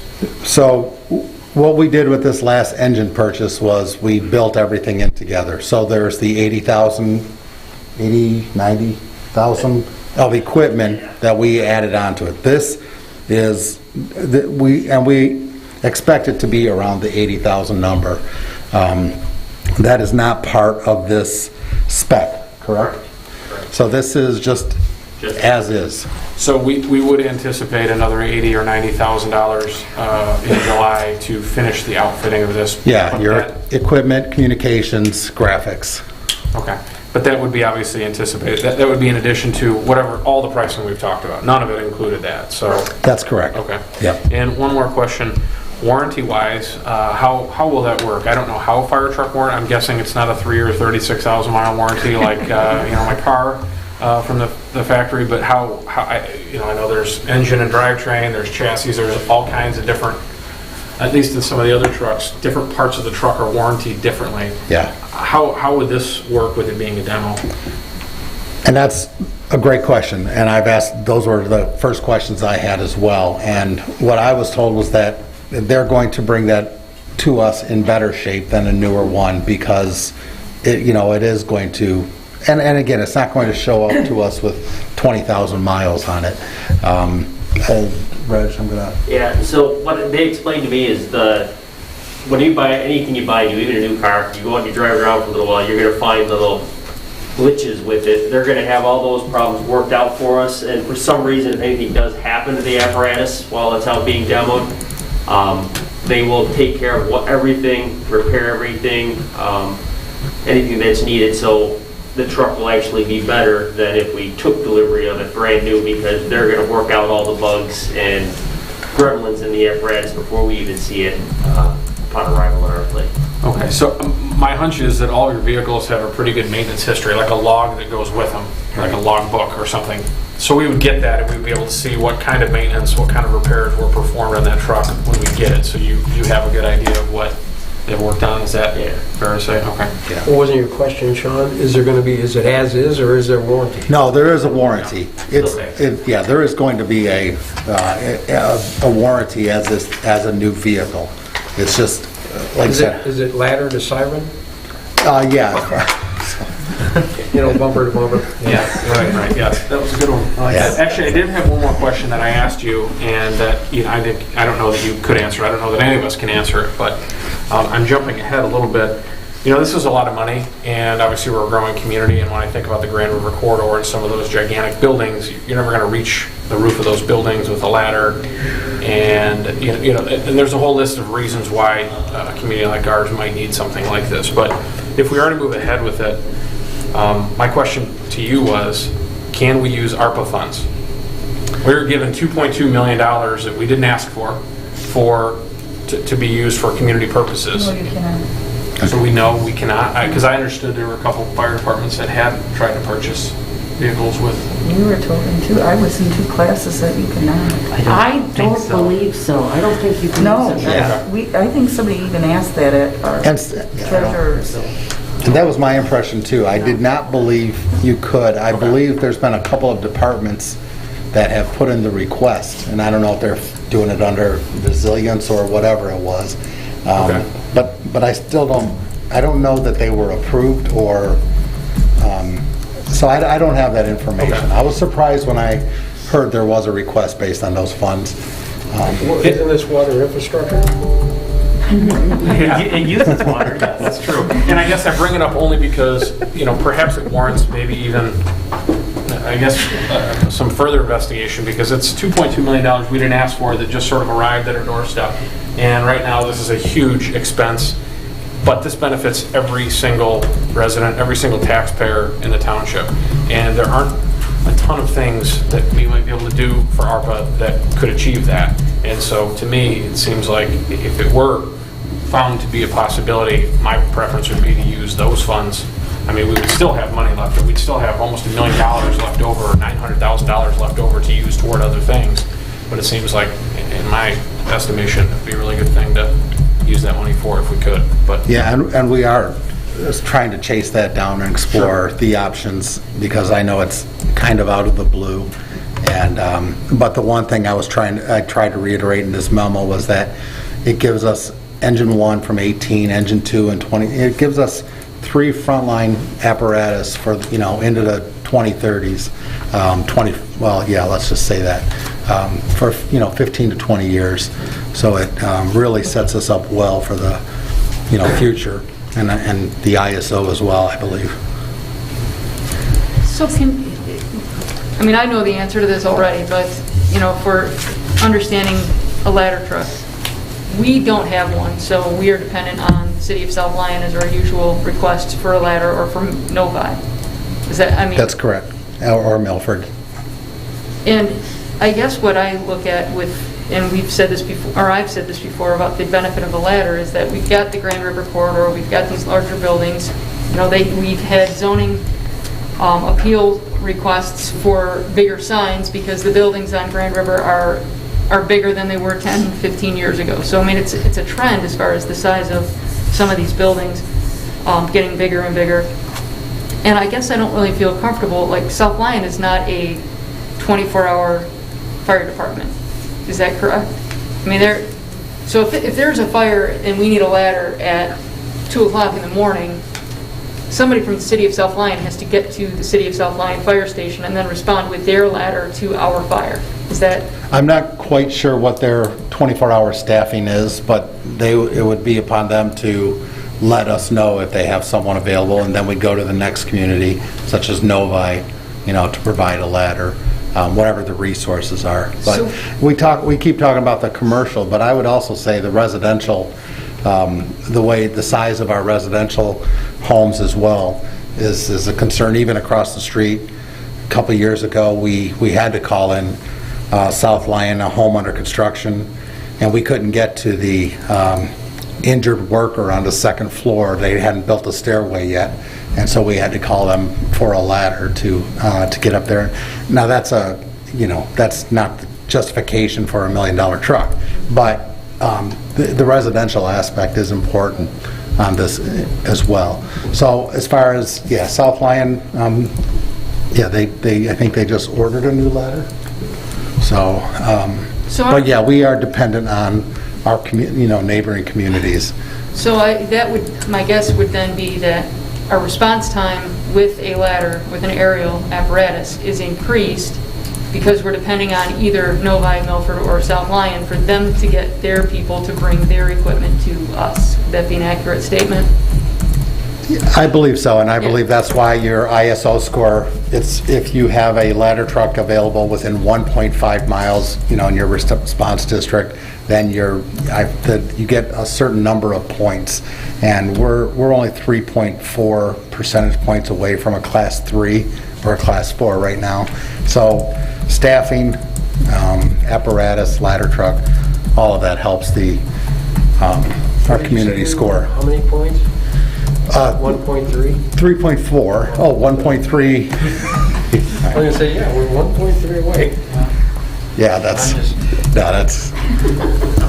I got You're full of jokes. nothing. My question is, this is a big amount. Do we need another engine and a tanker and an ambulance? Can we achieve that for this price? Would it be more beneficial to us, or the ladder truck really does take precedence? I think where we were 2 years ago, we were all set on getting the ladder truck. That's what, this community, I think this is what the community needs. Our priorities changed, though, with Engine 2, and now we need more water and equipment, and the engine became the priority. So that's why we ordered Engine 2 ahead of a ladder truck. It didn't change my feeling that we need a ladder truck for the future of this community, whereas we don't need maybe as many tankers. The ambulances are still good, but it's something we're going to have to look at, probably approaching 24, with one rescue replacement. There's a possibility we have the old Engine 3 and our current Engine 2, and we can have those discussions too. We've talked about selling both of those, and even can we get by with one tanker versus two? Those are conversations we're having. Do they take trade-ins at all? I'm just asking that seriously. Would they take an engine for a trade-in? You probably have to just sell it outright, I think, right? it's just like a car. It's so insulting that you just no, we'll sell it ourselves probably. So that would probably be, I don't think any of the manufacturers we've dealt with would take a trade-in. And the reason for no more tankers anymore is because our water is here available. No more tankers would be because water is because we're just so much, we're hydranted, almost throughout. But we're still going to, hold on to the tanker, a tanker. But,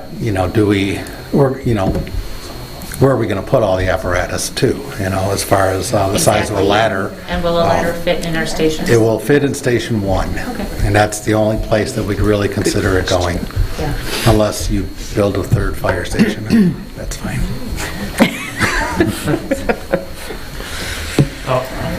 Ken, I like option 3 a lot. I know when we, 3-4 years ago, when we were doing the capital improvements plan, we were trying to get this ladder truck in, and now that we're following, the 2015 International Fire Code, there's a lot of uses for the ladder, anything over 30 feet in height. Ladder truck response is a neat aerial apparatus. So if we can do it, I'd really like to do it. I think this is a good opportunity because it's only going to get more expensive, and it fits in because we're in that kind of hiatus where we're waiting on Engine 2. So yeah, I'm all for option 3 and going for it, and then we'll let everybody else figure out how to pay for it. So, question, so tonight, we don't need to say we're going to go spend 1.3 million, we have to say we intend to. So if we have some subject twos, like we have more questions, we want to know more about their warranty, we'd like to see maybe additional, pictures or hear more, about it. That's sufficient, you believe? I guess it will have to be. So if we bring it forward to them that these are the questions, these are the concerns, like I said, this is the pics of the ladder, and then the specs are here as well. So it's kind of, how do we move forward then? Does it go to the January meeting to give it the, if we sign off on it, or, Reg has been working with Rudy, quite a bit. So, he answers the phone real quick. The customer service has been phenomenal. So I think any concerns, questions, we can get that to Rudy pretty quickly and get an answer.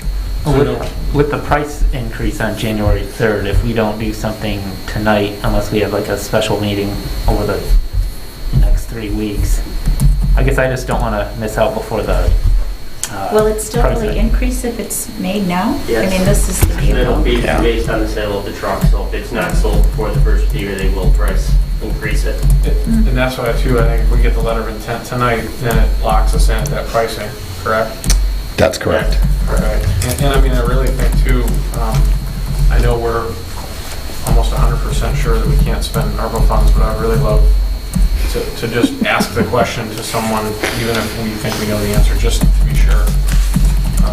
And Patty, I'm sure you've heard that, and I'm sure you know exactly who to call. Yeah. Find that just to see. Yeah. Sure. Sure. Why not ask? And then July is as soon as we would be able to get this thing, this program. That's our understanding. That's what every communication has indicated, that it would be, I believe, early July. July 1st. In our budget, we've got 3 truck payments plus down payment new engine. Did that include this? No. So we're talking about $315,000 for 3 truck payments. What is the 3 truck payments we're talking about? We have the 2 rescues and the existing engine 1, and then I need to talk to you, Patty, about engine 2. We just got a purchase agreement today, and it's just, I think maybe a copy, because you've already signed it. I saw your signature. So it's just, how are we going to pay that? If it's, how many years are we paying up front? Yeah, I called Old National. Okay. Because they gave us a great rate for that truck, and we saved a little bit of money, so I actually went to make the payment. So I talked to them. I just have to talk to the lady that we dealt with before. Okay. So that would be the fourth apparatus, and we should be pretty close on one of the rescues, because I believe it's 5 years, and then it's $1 or something like that, and that's $29,000. The other rescue's $36,000. The engine 2 or engine 1, I believe, is $71,000 or something like that. So this would probably be closing in on a couple $100,000 probably a year. For this? Yeah, maybe more. Why don't we pay cash for it? That's not a bad idea. You can't make any money. I cannot make any decent interest. If you're going to buy it, you might as well just buy it. I agree. That's just my opinion. Yeah. So the specs on the demo unit, how do those compare to what you would have ordered if you were to go out and get one?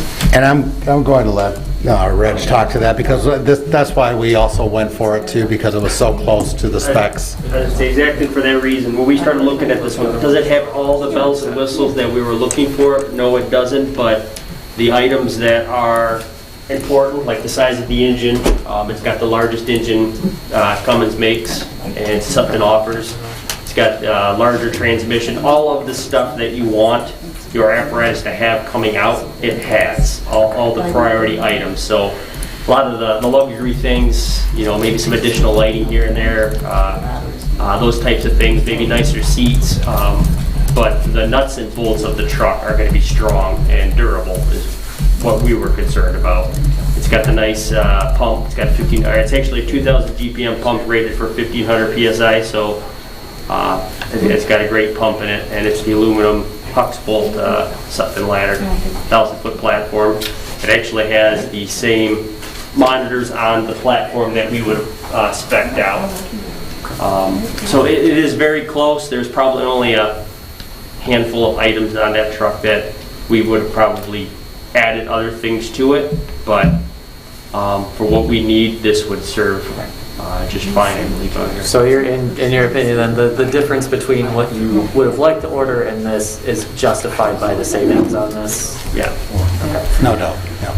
Can I ask a couple questions? Have you guys personally seen the truck? No, I have not. No, just the pictures that they shipped us. Well, first, like we would like you to go see the truck. Can you, is it around here or Not, where? actually, while he was speaking, I was wondering, like, I wonder where it's, if they're finishing it today, which is down near Columbus, I believe. It's in Columbus right now. So, it'd be nice for everybody to be able to see it. Yeah, I mean, that would be really nice.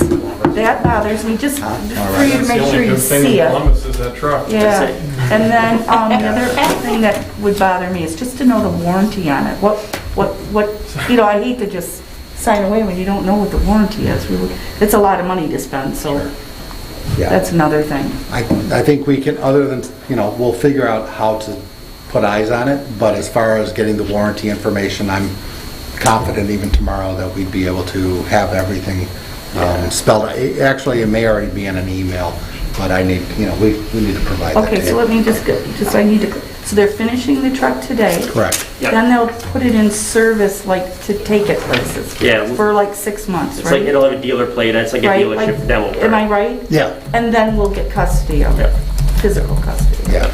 We did the same thing with Sutphin 3 years ago. Remember, we put it up at Abbey Park, we went down Station 2, and we raised it in different places, but that was a demo ladder that we were playing with when we were considering this before. So that's what this one will be doing as well.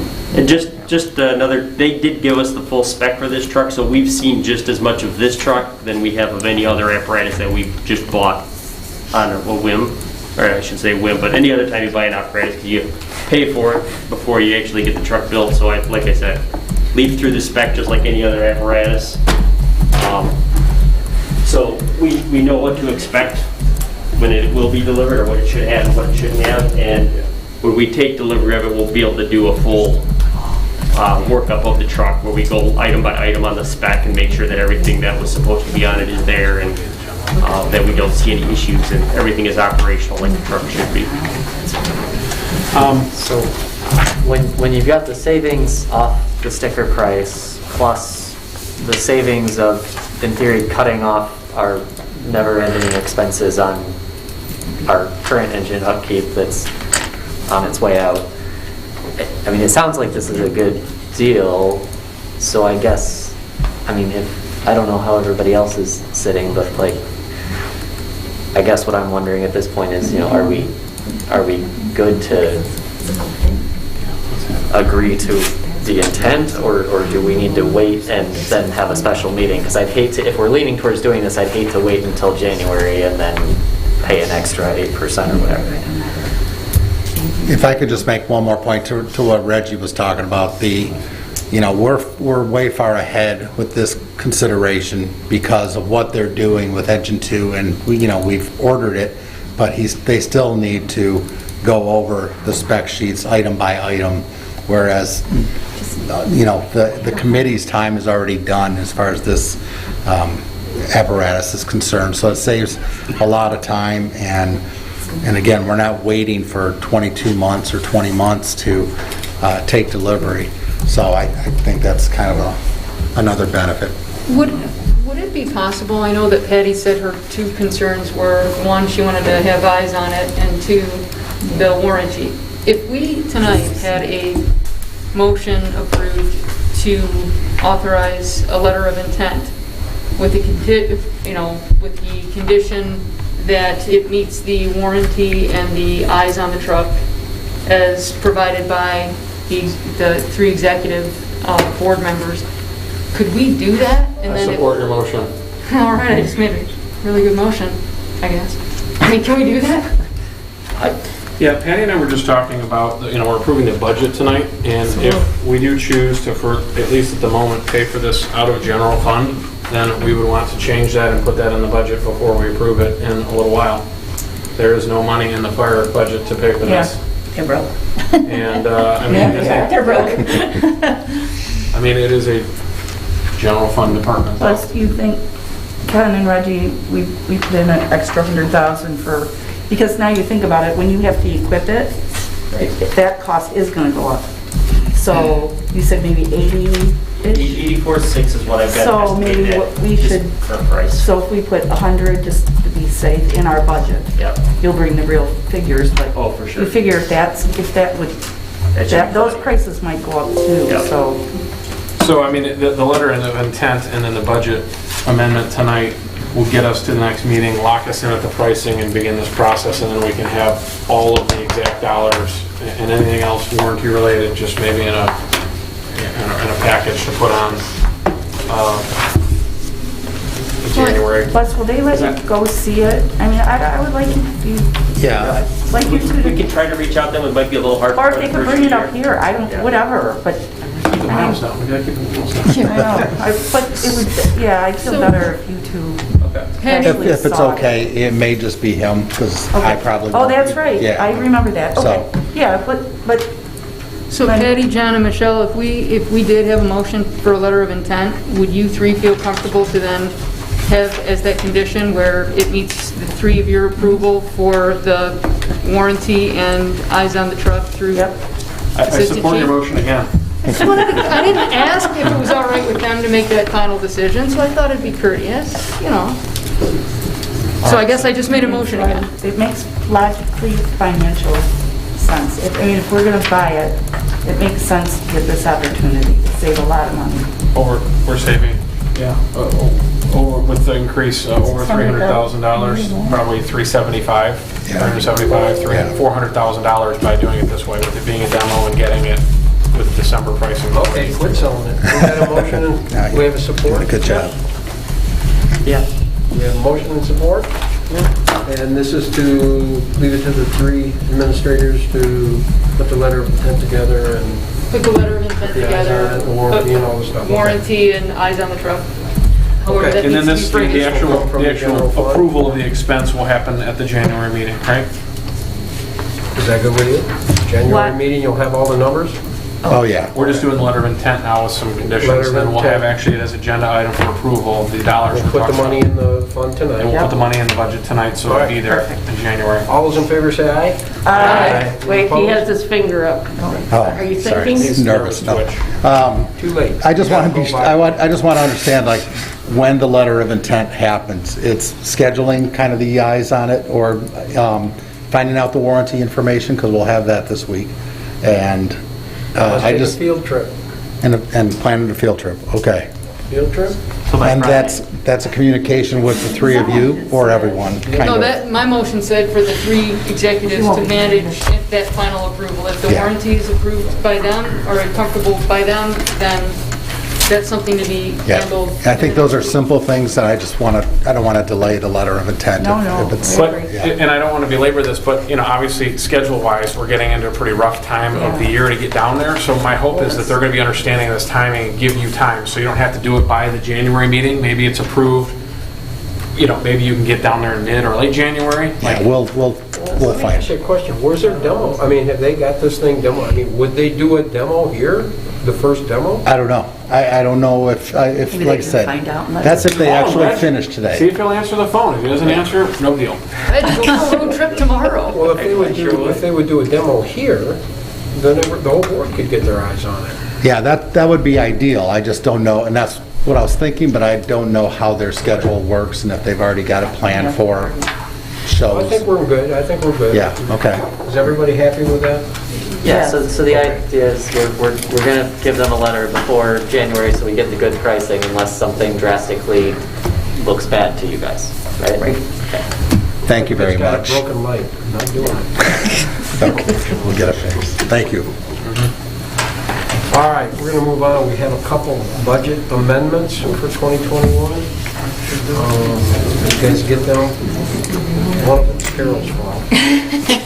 I will make a motion to approve the 2021 general fund budget amendments presented tonight for legal and citizen programs. I'll support. Okay, all those in favor say aye. Aye. Any opposed? Thank you. All right, moving on for the consideration of the 2022 budget. And I know Michelle has went through and she's changed all the things that I think everybody asked for. And hopefully... So right now, then, we will amend the general fund budget. Well, it's not even amended. When we approve the new budget tonight, under capital improvement, Department 965, under capital outlay, I will put the $1.42 million in there, right? Okay, so that will be the change with the adoption, okay?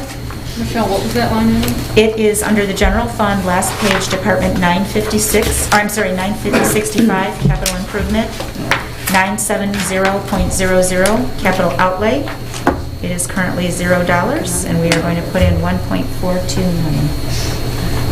So the general fund balance after that expenditure will still be over $7 million. Mm-hmm. Yep. Still in good shape. I have a general question on this. So in the packet that was given to us with all the funds, it included the library fund. Yes, and, well, we don't approve theirs, but I included it because she gave that to us. Yes, they had their budget meeting, and they gave us the budget, and Lisa, I'm sorry.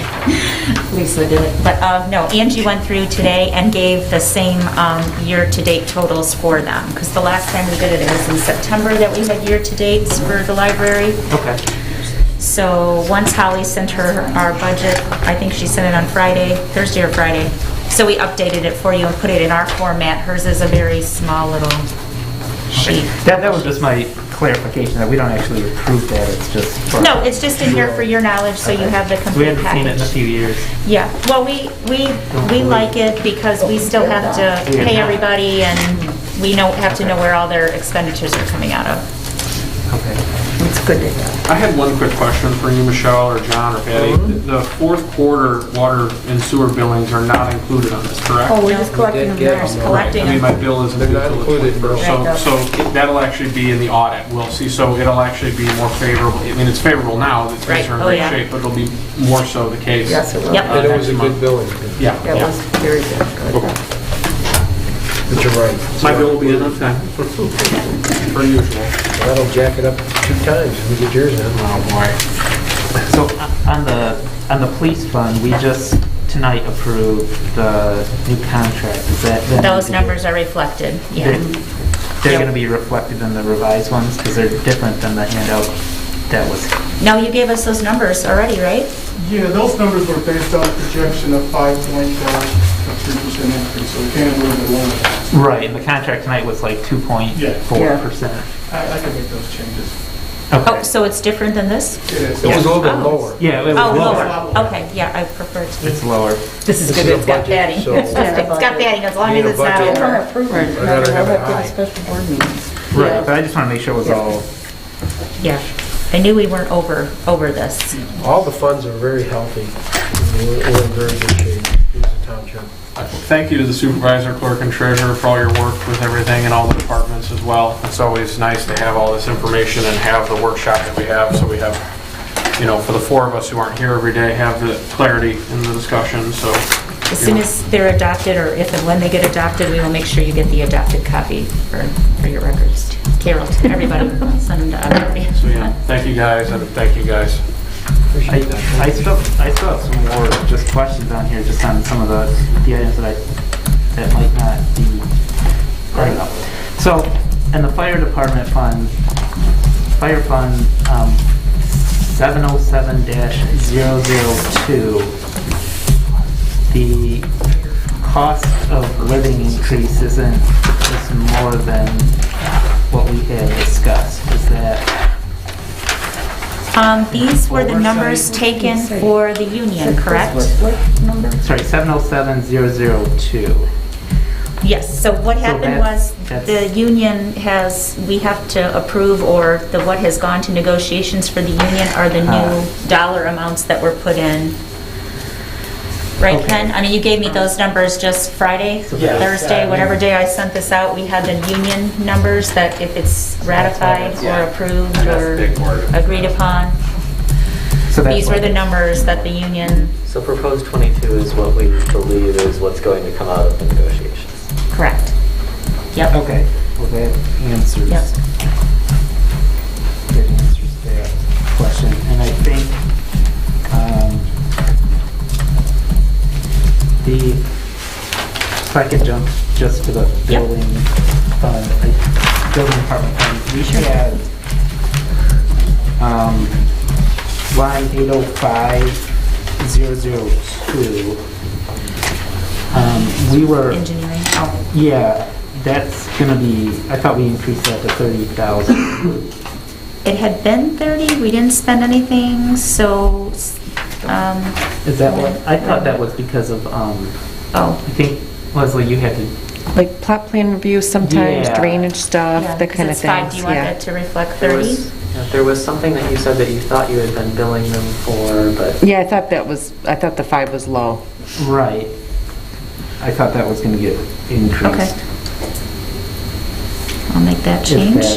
Yep. If I'm remembering that correctly. And then the 705,009 and 705,008, I thought those were going to be equal. Oh, yeah, they are. They should. Adjustment. Okay, so no adjustment for Natalie. Yeah, I think 008 is correct. Yeah, 36. The higher number is correct.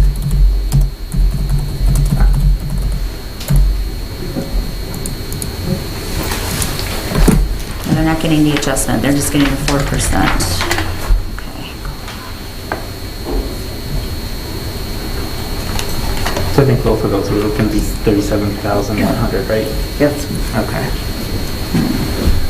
I think it's is it the latter one? Is it just the COLA? 36,400, it's the 4%. The 4% for the COLA, right? The adjustment was because the one assistant was getting a little adjustment, doing a lot of extra stuff. And I think that's why it was a little more reflected. So I think the 4% is the 36,400. Yep, yep. And I think the adjustment for the other one was because she's been really stepping it up. And Okay, maybe that was the difference. I thought they were the same, but if that's what... Well, that's the way we talk. I mean, Yeah, you want to keep them both the same, 36.4? Okay. I know PJ was pushing for that one. Yeah, Or the I'm good with adjustment. it. Okay, cool. I'm good with it. Okay. 37,1 and then 36,400. Yep. Okay. I just think that was the reason they were different. Okay. And we talked about throughout the budget, when you see adjustment, that's the difference. It's adjusted, stepping it up. And then there's one item in the water fund that I think we were going to up was the based on the change in the Pontiac Trail water main. We were going to up that from 1.5 to, and Leslie, forgive me, because I could not find the amount that it increased because of the material change, but I thought it was like $200,000 or so. I'm sorry, Chris, what was that again? We can't hear you, I'm Oh, sorry. I'm sorry. It's 936-047, the 8 mile, or the Pontiac Trail water.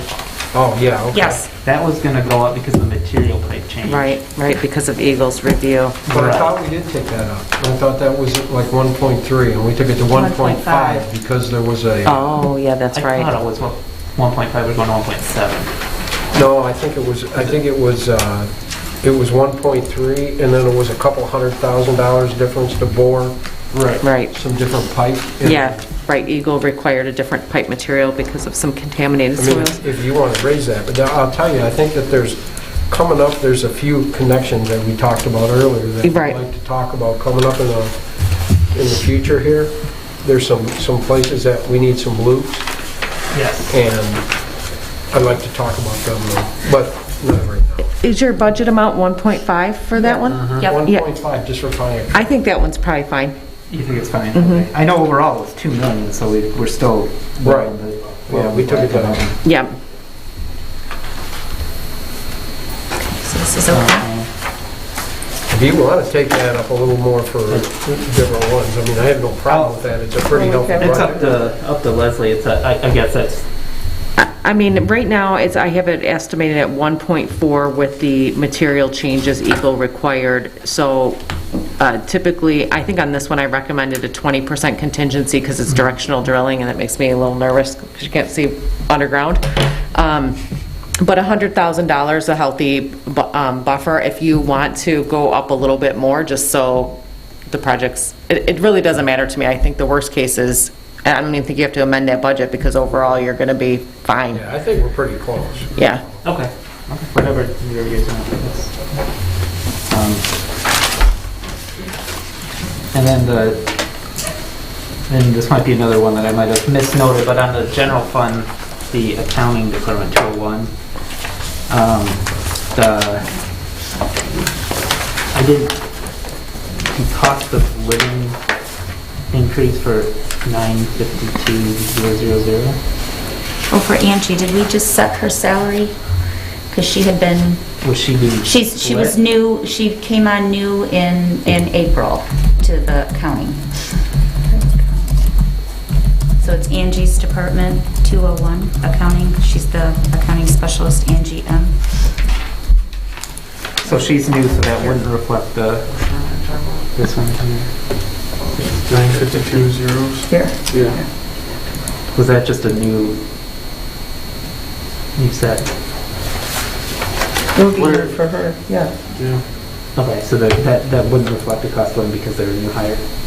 Well, Or new position? we moved her from the building department to accounting. Right, she started in April of this year. Okay. In She that, has a In the minimal accounting, year. yeah. No, And she's it's- been with Okay, us. yes. Yeah. So yes, that's her, yes, So that is correct. yeah. That's her salary. So it's budgeted another time.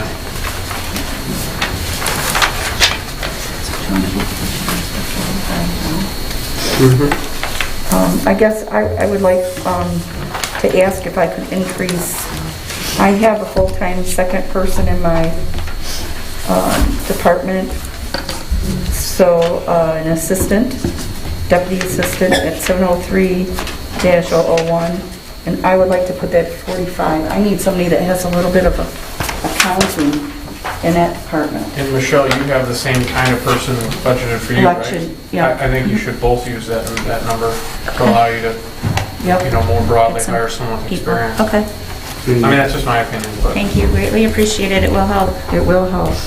so 70301, That's what I forgot. both departments changes?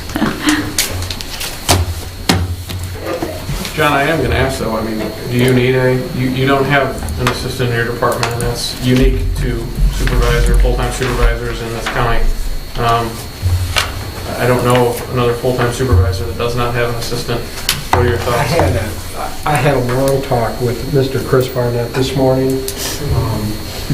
He has 4 assistants. Jeez, must be nice. That seems like a lot. I would love to have somebody help me. I really would love to have. I've never wanted to ask for that, but So, I'm telling you, I get. do you want that same type of person at $45,000 in your budget right now? Would that give you enough room to hire an assistant? That would give me a great, yes. So, I mean, all 3 of you would be looking for the same type of person because, we've had staffing needs for years.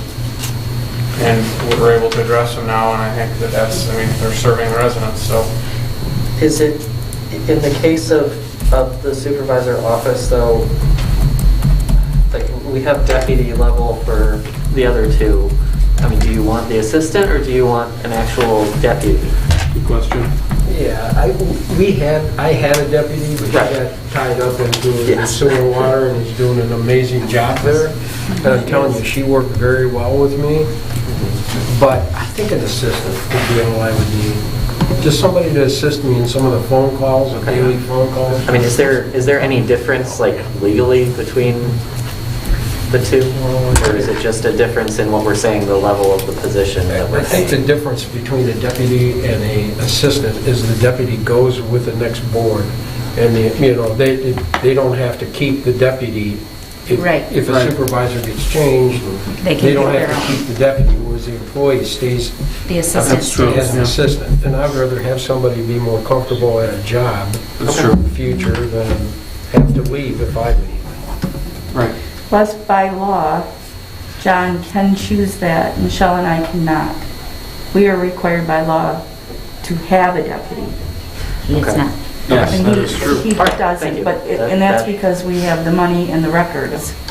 And so, That fills in the yeah, gaps we for me. have to, If that is the one that you want to go with? but John does, I would like I to mean, so he can have somebody that would an be assured assistant to and get or. a job. You know what I mean? That's That makes sense. He'll assist the next person coming in. I didn't realize there was a difference in the appointment going away or not, so. So John, that same level that we talked about for that assistant for, okay, so you'll be on that same That would be plan? great for me. I mean, Well, I think it's overdue.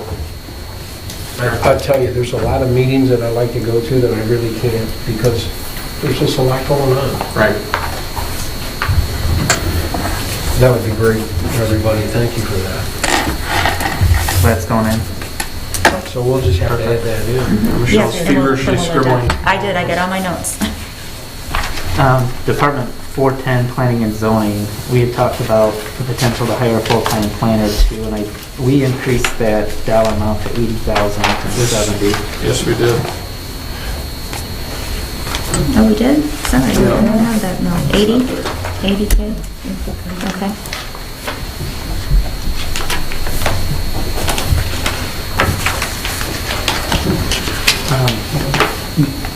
We talked about CDBG and this, and maybe, I might have mentioned this at the budget workshop, I can't remember, but it went over budget last year, and I know that's because, we don't get those funds until Yeah, they're- later. So do we they're need to June through July. adjust those for I don't know this? Well, we adopted the amendment for this budget, but Right. what do you think, Brian, for the CDBG going forward for next year? So we've always put 30 in, which is what we approved, but we ended up spending 54.6. And I think we did that last year too. How did it get spent up to 54.6? I'm not sure. We ran it before the meeting, but I didn't bring it Okay. with me. I'm sorry. We can look it over. I just think because it's falling wrong and they're able to go back so far, so. We can go that back like 3 years. They and can go still back spend 3 funds. years. So there's going to be overlap and adjustments It's every just single crazy. time. That's so hard to, Yeah. that one's hard to really keep track of. I think Yeah, I we mean- should leave it at 30 because that's about where you're going to, Right. where Okay. you're wanting to be with that number. Just because you're going over doesn't mean you're actually spending Right. that 54 every year. Okay. And then getting to the last page, Department 850, we have the, which I believe is we'll call other functions and other projects. So we've had this Novi Line Drain study that's been sitting out there for 3 years now, and we have it in the budget. And Michelle, my understanding is you haven't actually paid for it because they've never finished it, right?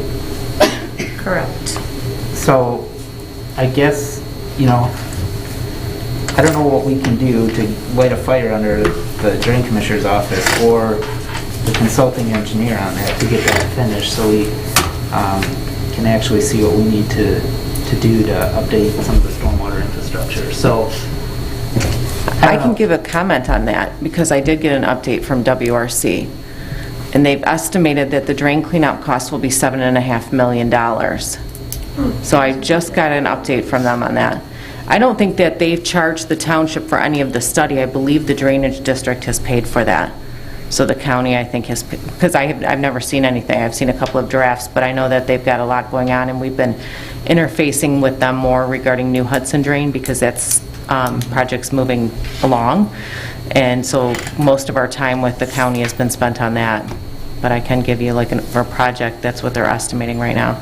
that's if we did everything. Correct. So I guess what I was looking for is thinking of the ARPA funds that are coming in, which can be used on stormwater improvements. If we can pick portions of both the New Hudson Drain and the Novi Line Drain, we can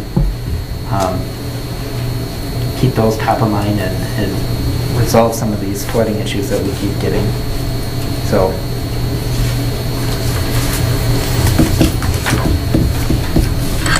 So is there anything you need me to adjust, or that could be used for ARPA funds, so then there'll be matching, or who knows? Or do we even put it in the budget, we just wait? That's for a workshop. Yeah, okay. Yeah, once we get Okay. more information on that. Yeah. So you know that. And, Sorry, this is related to that while we're talking about the ARPA funds. Since we've received a portion of the first payment, we've received the first payment now, are those funds just, do those have to sit in cash, or is that something you're able to invest for this time that we're It's in holding? the savings. All right. Yep. Very good.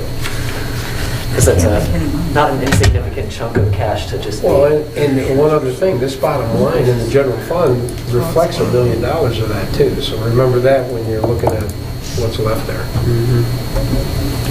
that reflects the first one, the 1.1 million? Yep. Yeah, it's receipted in.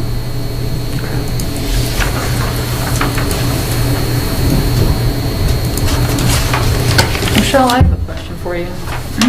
I know that we talked about the cemeteries in the past. I think it was at last year's budget workshop, where like really having a significant cleanup of that, beyond just, reactionary tree trimming and that type of thing. Is that enough, do you feel, for the repairs and maintenance and mowing? Well, mowing is separate. Mowing is mowing. Tree Right. cutting would be under repair and maintenance. Right. My question is, like, within those three line items, do you feel like that's enough to really deal with the, Well, I guess I need to know what trees have to come down. I mean, as trees come down or as branches get done, we have kept up with that last year. But if you feel like you wouldn't need to walk through and see what trees you need to take out or want to take out, I mean, I thought that I know we do have some we did have a lot of storm damage this year. Right. I thought that you had mentioned at one point that there really are some trees that really need to be attended to before they come down. So, like, do we add to our budget to say, can we hire somebody to come in and have their evaluation of, look, this tree's going to come down in the next storm, we should take it down now? If that's something that you think that I thought we did up the We did, well, cemetery we upped it to during 11. the workshop. Yeah, we did, and we did 10. Well, 10 up the mowing, because the mowing went over. And then, yeah, I mean, I guess we just have to work with someone to come in and do that. And I'm not sure, yeah, that's going to take some time. We'll have to figure that out, but I mean, I don't know how expensive the tree trimming would be or gets, or, I mean, don't know we don't have that on our radar. I just feel like if we could hire in a company who, that's their job of being able to evaluate that, it's not going to be quite as, like, you guys have to always react, oh my gosh, another tree is down. We can maybe get ahead of it if we can put some extra money in that. We actually did put some extra money in there this year. I mean, We spent 6, and we did have trees come down in the New Hudson Cemetery, and then I think there was one big one at Kent Lake. So those were the two. We're pretty under. Yeah, we still are under with the stone renovation and that. So I would say 11's good. I can spend it, and then if we need it, we'll budget it for the year after. Okay, For I just thought 2023. that. Yeah. I mean, I hate to go crazy if, I don't know If what it does it's come going in to be. higher and we need to do it, we can always amend. We right? can amend. Yep, we can bring the quote to the board once we get someone on board to do that. Okay. If that works. And then, how many, I think Patty, you would know this with parks, how often do we cut the lawn or cut the grass that's along the Huron Valley Trail? Is it 3 times or is it 4? Twice a month. The Huron Valley Trail? It's twice a month?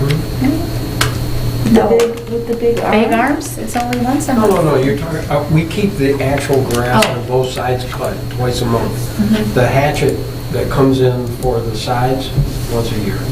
Yeah. One big, huge.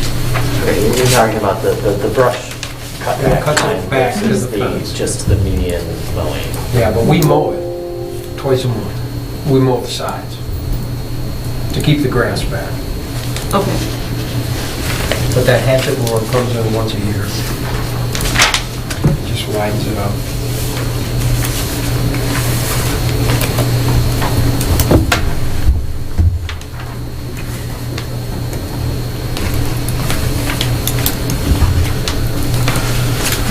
Good? Ready? You know, Michelle, on some of the notes too, some of the notes in here, we're talking, still referring to Merge Live, televising all the meetings. We had that discussion, and I believe, although I want to do it, I don't believe we're doing that this year. No, well, That's not necessary. we hope not, but now we're in masks, so like Carol says in February, I mean, we didn't put any extra money in, we went back down to kind of where we did a little bit extra money. But my feeling is, this isn't over, so, Should we up that I mean, if you want me to take the Merge Live note out, I can, but I'm kind of referring back to why it was higher. I mean, it's up to you guys. I mean, I don't know if we'll go back to Zoom or not. Probably should leave it in. Sorry, which section is? Well, they're in under every, which it's department is it? in, well, Oh, planning you and put on the- zoning, Planning, it's zoning, our the board board. meeting, and it's ZBA. You know, it could be in part, you know, whoever needs a meeting, and if we go back to Zoom. Just want to be unmasked.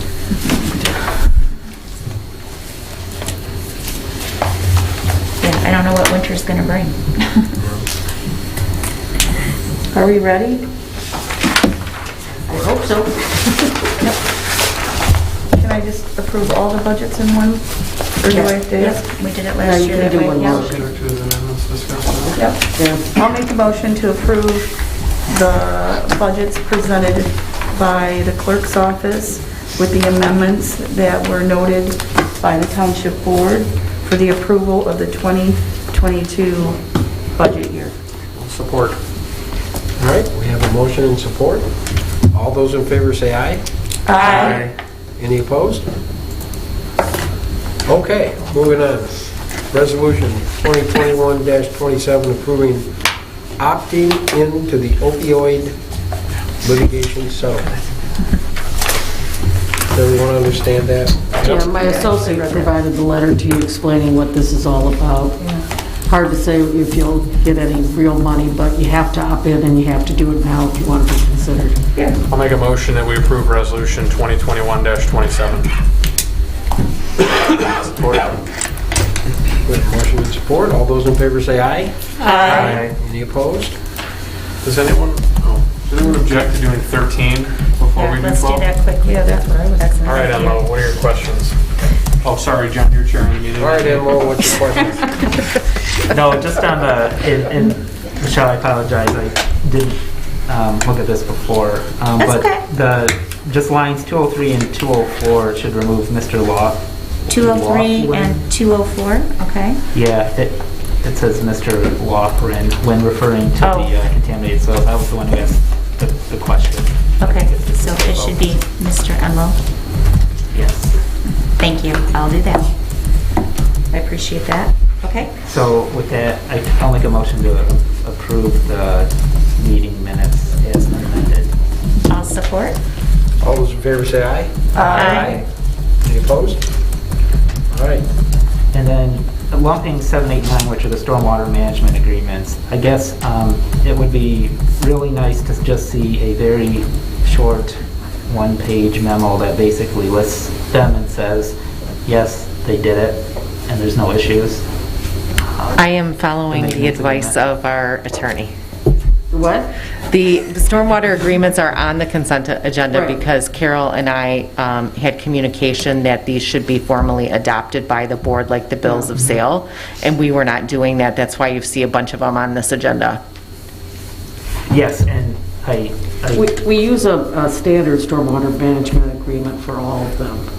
Right.